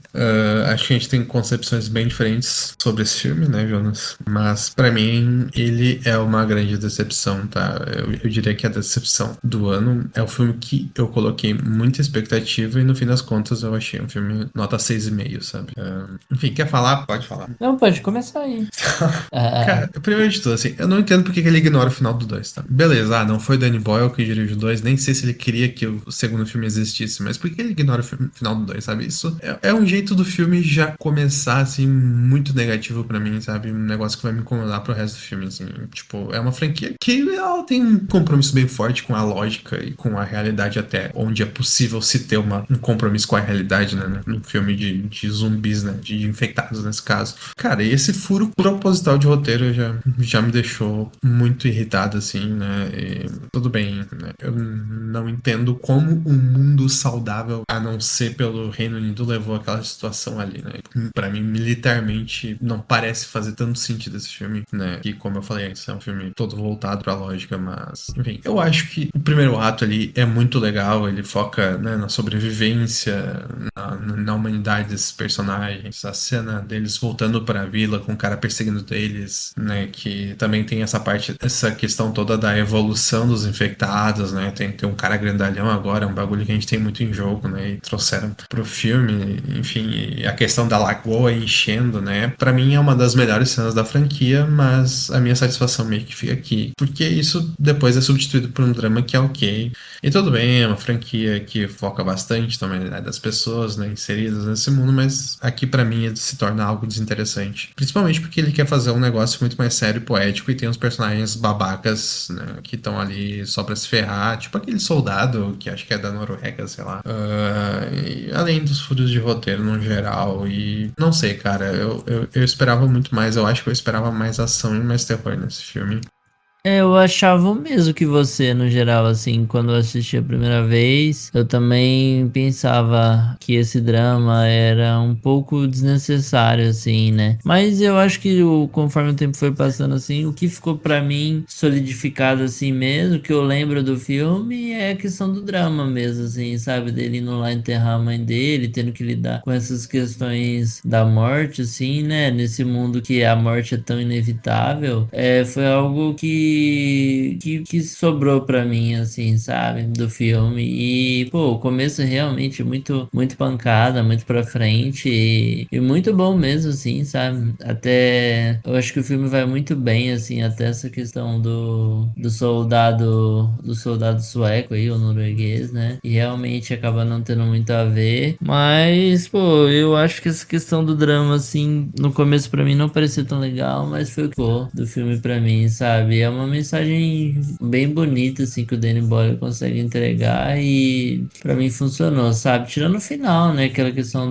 da seita lá, dos ninjas rebeldes lá, que é uma galhofa completamente desnecessária, né? Ah, tem isso. Mas o filme é muito bom, cara. Aqui a gente já tem filmes com mais orçamento, né? Filmes que são realmente bons de verdade aqui. Não que os outros não sejam, mas aqui a barra já tá bem mais alta. Cara, e o Danny Boyle é um diretor que eu gosto muito, às vezes. Além do filme, ele fez o Trainspotting, que é outro filme que eu adoro. Mas eu acho que aqui ele tem uma dificuldade pra estabelecer o tom do filme, sabe? Eu acho que a gente tem o primeiro ato ali perfeito, né, pro que se espera, apesar das minhas críticas, né, que já se iniciarem nos primeiros minutos de filme, quando a gente vê que ele ignorou completamente o segundo filme, né, que enfim, eu não expliquei antes, mas eu vou explicar agora, né, no final do segundo filme a gente tem a infecção se espalhando pra Europa, né, e no terceiro filme começa isso simplesmente não aconteceu. Eu acho que ali o primeiro ato, né, do pai e do filho ali, muito legal mesmo, mas, sei lá, o filme vira uma montanha russa, assim, ele tenta uma hora ser um drama, daí ele traz um personagem meio babaca, sabe? O drama não é ruim, sabe? É um drama legal, assim, é uma mensagem bonita, mas eu não sei, eu queria ver mais do Extermínio 1 nele, sabe? Eu acho.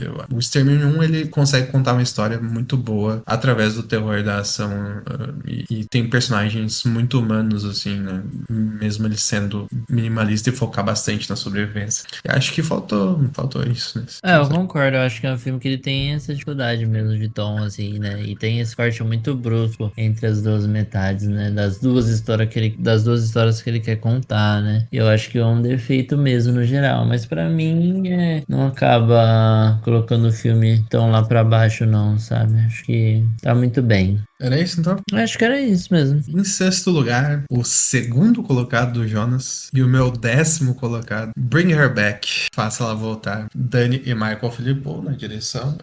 Não quero me alongar muito nesse filme porque a gente já tem um episódio inteiro falando sobre os irmãos Philippou e eles só tinham 2 filmes, então metade do episódio é falando desse filme. Mas eu não olhei esse filme de novo, né? Desde que eu lancei o episódio. A minha opinião continua a mesma. É um bom filme no geral, mas que recorre muito ao choque pra ser marcante. Claro que recorrer ao choque normalmente não tem problema, mas acho que o tom do filme não é. Acho que o enredo, que apesar de contar com um casting carismático, também não me comove muito. Não mudou nada, a minha opinião. Imagino que a tua também não.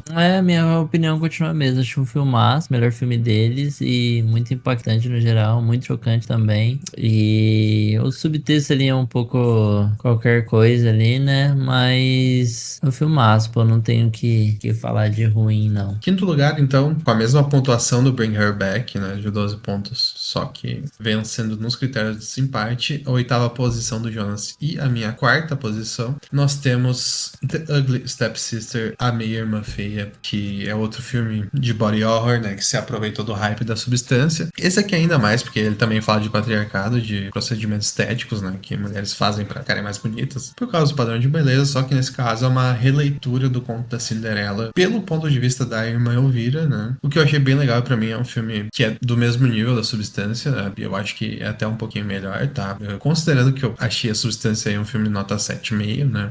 Pô, eu gostei desse filme, gostei bastante, na verdade. E parece que 8 é meio baixo, mas na verdade não. Eu acho que é uma história muito bem contada, da forma que é feita, só que muitas vezes falta adicionar mais elementos para se diferenciar um pouco da história clássica ali da Cinderela, né? Acho que eles poderiam ter usado mais e mais coisas para se diferenciar, né, do conto de fadas ali dos irmãos Greens, né? Mas é um filme esteticamente assim muito bonito, muito bem filmado também, é muito criativo também em várias questões de como montar essa cena, sabe? E essa coisa de focar na irmã Elvira ali, como você falou, também é muito interessante. E eu acho que justamente por isso tinha espaço para ousar fazer mais coisas diferentes, sabe? Mas é um ótimo filme, assim, e pra mim foi uma grata surpresa, porque eu também não esperava tanto assim, sabe? Dele. O que que você acha? É, cara, acho que sim.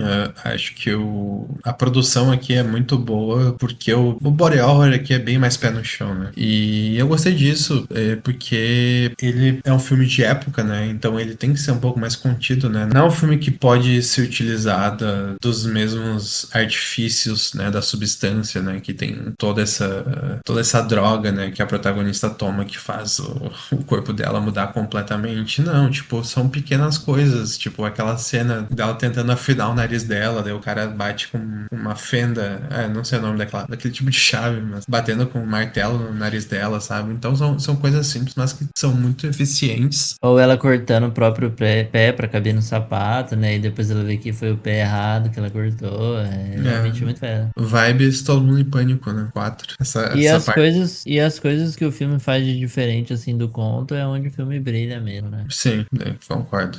Mas também não achei esse filme quebrador de barreiras aí que todo mundo achou, né? Ainda é um filme que tem os mesmos problemas da substância, assim, tipo, ele faz uma crítica bem interessante, assim, mas ao mesmo tempo ele chega a ser um pouquinho superficial às vezes, sabe? Mas também não é um negócio que incomoda. Acho que é um ótimo filme, vale a pena ver e é melhor que a substância, no geral. É isso. Agora sim, hein? Agora eu quero ver a tua justificativa. Nessa. Estou pronto para a batalha.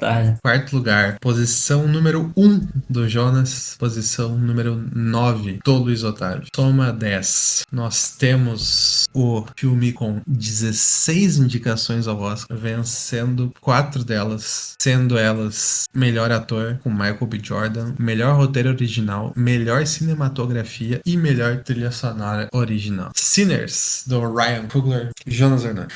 Ah, cara, eu realmente acho que esse é o melhor filme de terror do ano, viu? Porque é um filme muito bom, assim, em tudo que ele se propõe a fazer, sabe? É um filme com uma atuação excelente do Michael B. Jordan e tal, cast interessante. É um filme que tenta mesclar outros gêneros dentro do próprio gênero de terror, né? E é um filme que faz isso muito bem. É um filme que tem uma referência clara ali também, aquela cena que eles começam cantando ali no novo bar ali, né? Que o menino faz o show musical dele ali, né? E começa a ter essa fusão do mundo espiritual com o mundo que eles estão vivendo ali, né? Achei uma referência clara ao filme O Ódio, né? Filme francês muito famoso. Tem uma cena que eu achei, assim, bem parecida com essa e eu realmente acho que em valores de produção e filmagem, aspectos técnicos de roteiro, foi o melhor filme de terror do ano, sabe? Eu achei um absurdo também todas as indicações infladas ao Oscar ali, né? Eu acho que. Não sei se tinham filmes também muito menores que eles, mas eu acho que houve um exagero ali nas indicações, né? Mas é um ótimo filme, assim, e ele tem um problema de ritmo sério, né? Também é um filme que se alonga mais do que deveria, né? E eu também acho que é um filme que, nos aspectos de terror mesmo, nos aspectos de vampiro mesmo, né? De criaturas, ele não funciona tão bem, assim, sabe? Quanto os outros aspectos dele, né?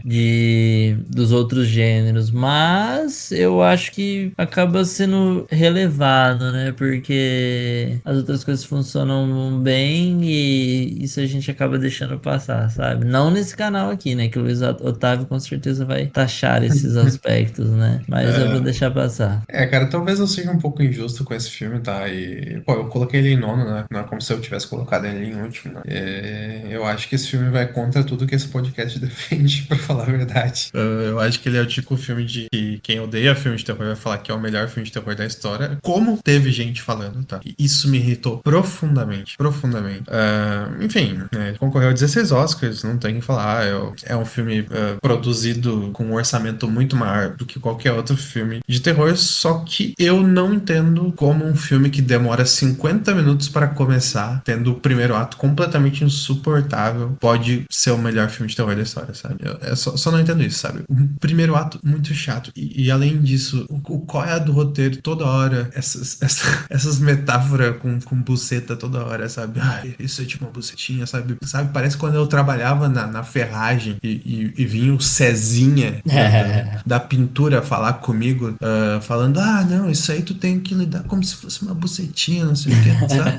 Porra, pelo amor de Deus, a gente já entendeu, sabe? Tipo, beleza, porque na época eu falava, cara, não é engraçado, me incomodou muito isso. E fora isso, pra mim, esse filme é o Together melhorado. Os dois filmes não tem nada a ver, obviamente, mas pra mim é um filme completamente descompassado. Ele tem cenas geniais, isso é verdade, tá? Ele é verdade, mas parece que essas cenas são completamente isoladas dentro do filme, sabe? Por exemplo, a cena que todo mundo falou, que eu acho que tu gostou bastante também da cena, que é aquela onde aparecem várias versões da música negra, né? Durante os anos, né? Passando desde o blues até o hip hop, esse tipo de coisa. Essa foi a cena que eu falei que é inspirada no filme O Ódio lá. Bem essa mesmo. Sim, essa cena, tipo, ela é muito boa, assim, mas ela parece completamente isolada no filme, sabe? Eu acho que eles só queriam fazer uma referência a esse outro filme mesmo aí, e fazer uma parada parecida, sabe? Mas o que mais me pegou mesmo nesse filme é a questão dos vampiros ali, sabe? Parece que é tipo uma metáfora muito óbvia, né? Que eles querem forçar ali, que tá integrado ao filme, mas que acaba só soando como uma metáfora mesmo de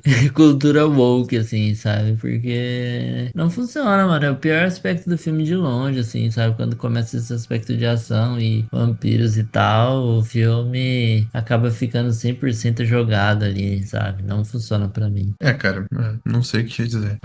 Mas é isso, assim, pra mim o filme é um filme com picos de genialidade ali, mas que ele não consegue enrolar todos esses picos de genialidade, né? Amarrar ele dentro dessa estrutura que é o filme como em geral. Sem falar do primeiro ato que eu já falei antes, que é pra mim beira o insuportável, sabe? De chato, assim, vontade de dormir, sabe? Mas tirando isso, assim, tem muita coisa legal no filme ali. O segundo ato, principalmente, é muito, muito divertido, né? E, sei lá, tipo, eu entendo esse filme ser nomeado ao Oscar, né? Eu já vi muito filme muito pior do que isso, muito mais chato do que isso sendo nomeado. E é um filme, como tu falou, com um valor de produção muito grande, né? E isso claramente chama a atenção das pessoas e acho também que a substância, né, ajudou esse filme a ter mais visibilidade no Oscar, né? Que a substância meio que quebrou essa barreira do terror no Oscar no ano passado. E, cara, e é isso, assim, mas eu fico muito ofendido quando qualquer pessoa fala que é o melhor filme de terror da história, sabe? Pra mim é nível colocarem o Let the Right One In como o segundo melhor filme de terror da história na lista do top 200. Mas eu acho que esse filme tem críticas válidas, mas também, tipo, eu acho que qualquer um dos três filmes do Jordan Peele é melhor do que ele, né? Simplesmente por serem filmes muito mais constantes, no geral. É isso. Us não dá, não. Us é pior do que. Eu não acho. Eu acho. Us, que é o pior filme de Jordan Peele, pra mim, é do mesmo nível. Mas vamos para o próximo. Vamos continuar então, né? Em terceiro lugar, que é o sexto no ranking do Jonas e o terceiro no meu ranking, com 9 pontos, nós temos o meu segundo hot take, que até que é um hot take do Jonas também, né? Eu por algum motivo pensei que o Jonas tinha colocado isso mais baixo, mas não foi. É o Black Phone 2, do Scott Derrickson. Eu deveria ter colocado mais baixo, sim. Ok, tudo bem. Com o Ethan Hawke, né, e o elenco do 1, só que um pouco mais envelhecido. Cara, eu achei esse filme um filmaço, tá? O Scott Derrickson, pra mim, é um dos melhores diretores de terror da atualidade, né? Sempre bom lembrar que ele fez Sinister, que é o filme hollywoodiano mais assustador já feito, né? Comprovado pela ciência, tá? Caso queira falar alguma coisinha. Então, cara, eu não entendi o ódio. Esse filme, pra mim, é excelente, assim. Eu acho que as três primeiras posições da lista no geral são também as minhas três primeiras posições, né? Não nessa ordem. E eu acho que é aqui que começa a ficar ótima, né? Aqui, os 3 filmes marcantes pra mim do ano são esses 3. E começando pelo Black Phone 2, que, cara, ele pega a melhor coisa do Sinister, né? Que é as cenas filmadas em Super 8 e coloca aqui numa sequência de pesadelo, né? E, enfim, acho que todo mundo gostou mais do primeiro, eu discordo, né? O Tavares vai ficar. Luiz fez, sabe? Foda-se, Tavares. Enfim, eu acho que o No segundo. geral é isso. Eu acho ele melhor que o primeiro, e não é por pouco. Eu acho que o elemento sobrenatural aqui, ele tá bem mais presente do que num, né? Até mesmo porque o nosso antagonista, ele morreu num, né? Agora ele volta como uma entidade. Eu acho o elenco bem carismático, eu acho que eles estão atuando bem, sabe? O filme é engraçado quando quer ser, ele é assustador quando quer ser. Claro que não é assustador que nem o Sinister, mas essa filmagem de Super 8 é sempre bem marcante e muito bem feita aqui também, né? Eu acho que essa filmagem de Super 8 ela cumpre bem o papel que pra mim são as melhores sequências do filme. Não tem muito que não gostar nele, sabe? Eu acho o roteiro bem legal e bem amarradinho também, sabe? Eu não vi muito o que não se gostar. Então, no geral, eu achei esse filme mais um downgrade do primeiro mesmo, assim, sabe? Eu achei que, pra mim não pegou muito toda essa questão do cara revoltar como uma entidade, assim, sabe? Não gostei muito da escolha, no geral, e também não gostei, tipo, deles terem aprofundado essa questão de poder da amizade salvando tudo, sabe? Poder do amor salvando tudo, mas é um ótimo filme também aí, e com certeza um dos melhores filmes do ano, eu também acho, mas pra mim o primeiro era melhor justamente por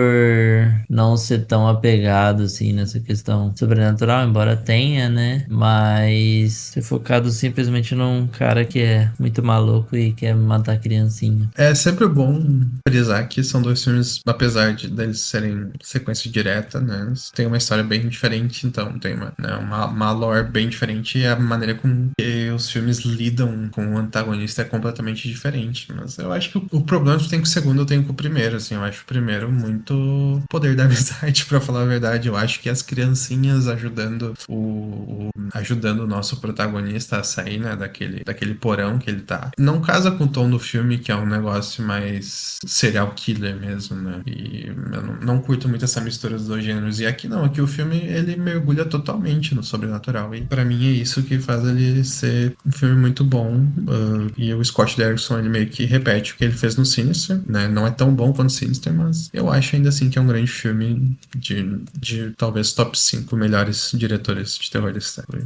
Né? A gente chegou à conclusão de que esse diretor gosta muito do poder da amizade. É incrível. Exatamente. Era isso do Black Phone, então? Era isso, acho que era isso. Ok, vamos para a posição número 2, que foi a minha primeira posição, e a quinta posição do Jonas, totalizando 6 pontos. Nós temos Premonição 6, Laços de Sangue, do Adam Bernstein e do Zach Lipovsky. Quer falar primeiro, Jonas? Não, pode começar aí. Você que é o maior fã vivo desse filme? Eu acho que seria justo. Cara, assim, ó, claramente, né, eu sou afetado por ser um fã da franquia, mas eu acho que além do primeiro filme e do talvez o quinto filme, não. Eu acho que além do primeiro filme da franquia seria o único que eu colocaria no topo dessa lista, sabe? Porque, assim, ele cumpre todos os objetivos dele com completa maestria pra mim, sabe? É um dos filmes mais engraçados que eu já vi no cinema, sabe? Eu fui ver com o meu primo e foi exatamente com esse meu primo que eu aprendi a gostar de filme de terror, sabe? E a gente meio que via o Premonição, via, mas não via, sabe? Via meio que se escondendo por medo, por não querer ver as mortes quando a gente era criança ainda. E ele ria muito, ele tava muito feliz e eu também tava muito feliz e foi um momento muito bom pra mim, sabe? E acho que é mais uma questão de experiência pessoal mesmo esse filme ser tipo uma nota 9,5 pra mim, sabe? Eu acho que ele cumpre tudo o que ele precisa cumprir, sabe? As mortes são muito boas, muito bem elaboradas. Pra mim é a melhor abertura, a cena de abertura da franquia, sabe? Pra mim é espetacular. Toda a sequência ali aquele. Eu nem sei como chamar aquela torre de vidro, né? Mas aquela Eu acho torre que de Torre vidro. de Vidro é honesto. É, pode ser então. E não sei, cara, eu fui muito feliz vendo esse filme, sabe? Eu fiquei muito feliz de uma maneira que eu não ficava feliz vendo o filme no cinema fazer um bom tempo, assim. E acho que isso é o que conta pra mim, pra ser um filme tão especial pra mim, sabe? Alguém ouvindo pode argumentar que eu tô sendo passional, talvez, nessa análise, mas eu quero mais é que se foda. Cinema é passional, ele lida com emoções o tempo todo. E eu tô lidando com umas. Pra não falar só bem do filme, tem duas coisas desse filme que eu não gosto, tá? Que, primeiramente, é o CGI, que não é culpa dos diretores, eu tenho certeza que isso é culpa do estúdio querendo deixar o filme mais polido para o pessoal não ficar com tanto nojinho, não ficar tão chocado no cinema, né? E o CGI deixa o negócio mais Looney Tunes, né? Pode-se argumentar também, mas Premonição é um negócio Looney Tunes. É no sentido das mortes serem umas pataquadas, mas nunca foi Looney Tunes no sentido das mortes parecerem irreais, né? Eu acho que muitas vezes o filme, pelo menos nesse quesito de violência, ele se leva a sério, né? E nesse acabou meio que passando tanta CGI em cima que ficou meio feio de ver, assim, meio, muito claro, sabe? E eu não gosto do final desse filme, né? Quer dizer, não é que eu desgosto dele, eu só não acho um bom final. Eu acho que foi feito às pressas e dá pra claramente ver isso, apesar de ter uma referência legal aos outros filmes da franquia. Mas fica por aí as minhas críticas, sabe? De resto, pra mim é um filme perfeito, assim, que cumpriu completamente o papel e me deixou muito feliz. É isso aí, eu achei muito fera o seu relato aí de experiência pessoal com o filme, né? E a gente sabe que o cinema é pra isso aí mesmo, né? Pra gente se divertir junto com as pessoas que a gente gosta e passar um tempo ali, refletir um pouco sobre a vida, né? E se entreter, né? E fazer isso ao lado das pessoas que a gente gosta, no final é o mais importante, né? Mais do que qualquer tecnicalidade ou mais do que qualquer aspecto estético e tal, né? Eu acho que a gente viver bons momentos com as pessoas que a gente gosta, assistindo um filme, é isso que a gente tem que prezar no final, né? E eu também gostei bastante do filme. Eu achei ele um pouco meio a mesma fórmula, né? Mas um pouco atualizada, né? Levando as mortes para um nível ainda mais maluco. E tem aquela cena da Torre de Vidro lá também, que são cenas lendárias, assim, com certeza, tipo, top 3 da franquia mesmo, né? Realmente muito bem feito. Eu também detesto o final do filme, também achei completamente apressado como você, e também só apontaria isso aí de crítica também, né? Mas foram filmes bem legais e achei que ajuda a continuar bem a franquia aí. Não foi um desserviço, não. Bem, então, deu de premonição. Deu. Vamos pro nosso campeão, nosso primeiro colocado, que não ficou no primeiro lugar do ranking de nenhum dos dois, mas eu tenho certeza que nenhum dos dois estão incomodados com essa posição, né? Eu acho bem tranquilo. Foi o terceiro lugar do Jonas e o meu segundo lugar, né, com apenas 5 pontinhos. O nosso campeão, o melhor filme de terror de 2025 para o Enterrados Vivos podcast é Weapons, dirigido pelo Zach Cregger, que dirigiu Barbarian também, novamente com a Julia Garner, com Josh Brolin e com a Amy Madigan, que foi vencedora do Oscar de melhor atriz coadjuvante nos Oscars de 2026 por esse filme que vos fala. Esse aqui é um filme que, pra mim, é o que deveria estar representando o terror no Oscar, né? Pra mim é um dos maiores filmes de terror dessa década, tá? Eu consigo citar alguns filmes que eu acho melhor do que ele, mas, sinceramente, se alguém fizer uma lista e colocar esse filme como o melhor filme de terror da década, eu não vou reclamar. Tem essa estrutura única do Zach Cregger, né? Que ele repete desde o Barbarian, só que o Barbarian pra mim é um filme muito abaixo desse aqui, né? E nesse ele acerta, assim. Eu acho que dá pra argumentar algumas coisas contra o filme, como por exemplo que ele se estende um pouco, podia ter alguns minutos a menos, né? Algumas histórias são um pouco inúteis, eu até concordo com isso, né? Mas pra mim não é nada que estrague a experiência, porque afinal é um filme extremamente engraçado, com um mistério muito intrigante. Ele consegue ser bizonhamente assustador quando ele precisa ser, mas ele também consegue ser muito engraçado ali, principalmente no final, algumas cenas, quando tem um monte de criança correndo atrás da véia.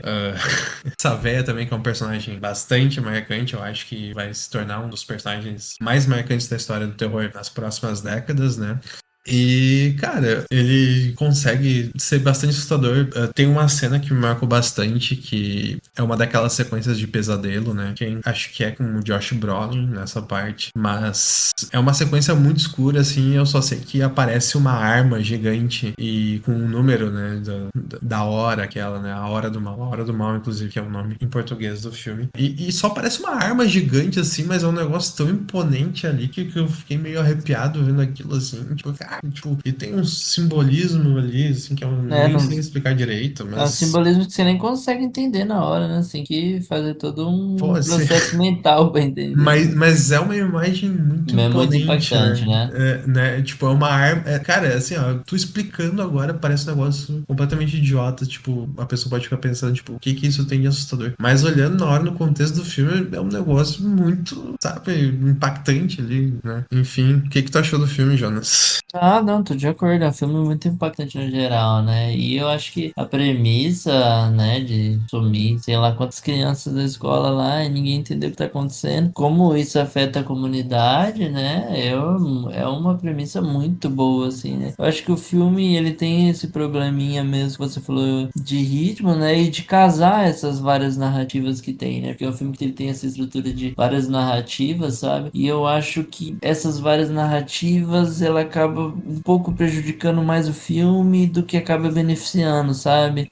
Mas eu também não sei se uma narrativa mais linear também resolveria esses problemas, né? Mas eu acho que acaba se perdendo um pouco ali do impacto mais que a premissa que é ótima poderia ter, sabe? Nisso, de contar essas várias histórias ao mesmo tempo, assim, né? Mas é um filme, como você falou, muito impactante no geral e muito bem executado mesmo, né, cara? É um filme muito fera mesmo e com certeza eu acho que vale mesmo essa primeira posição aqui, né? Pela média, eu acho bem justo e quem for dar aí 5 estrelas no filme aí não vai estar exagerando, não, porque é um filme muito bem executado.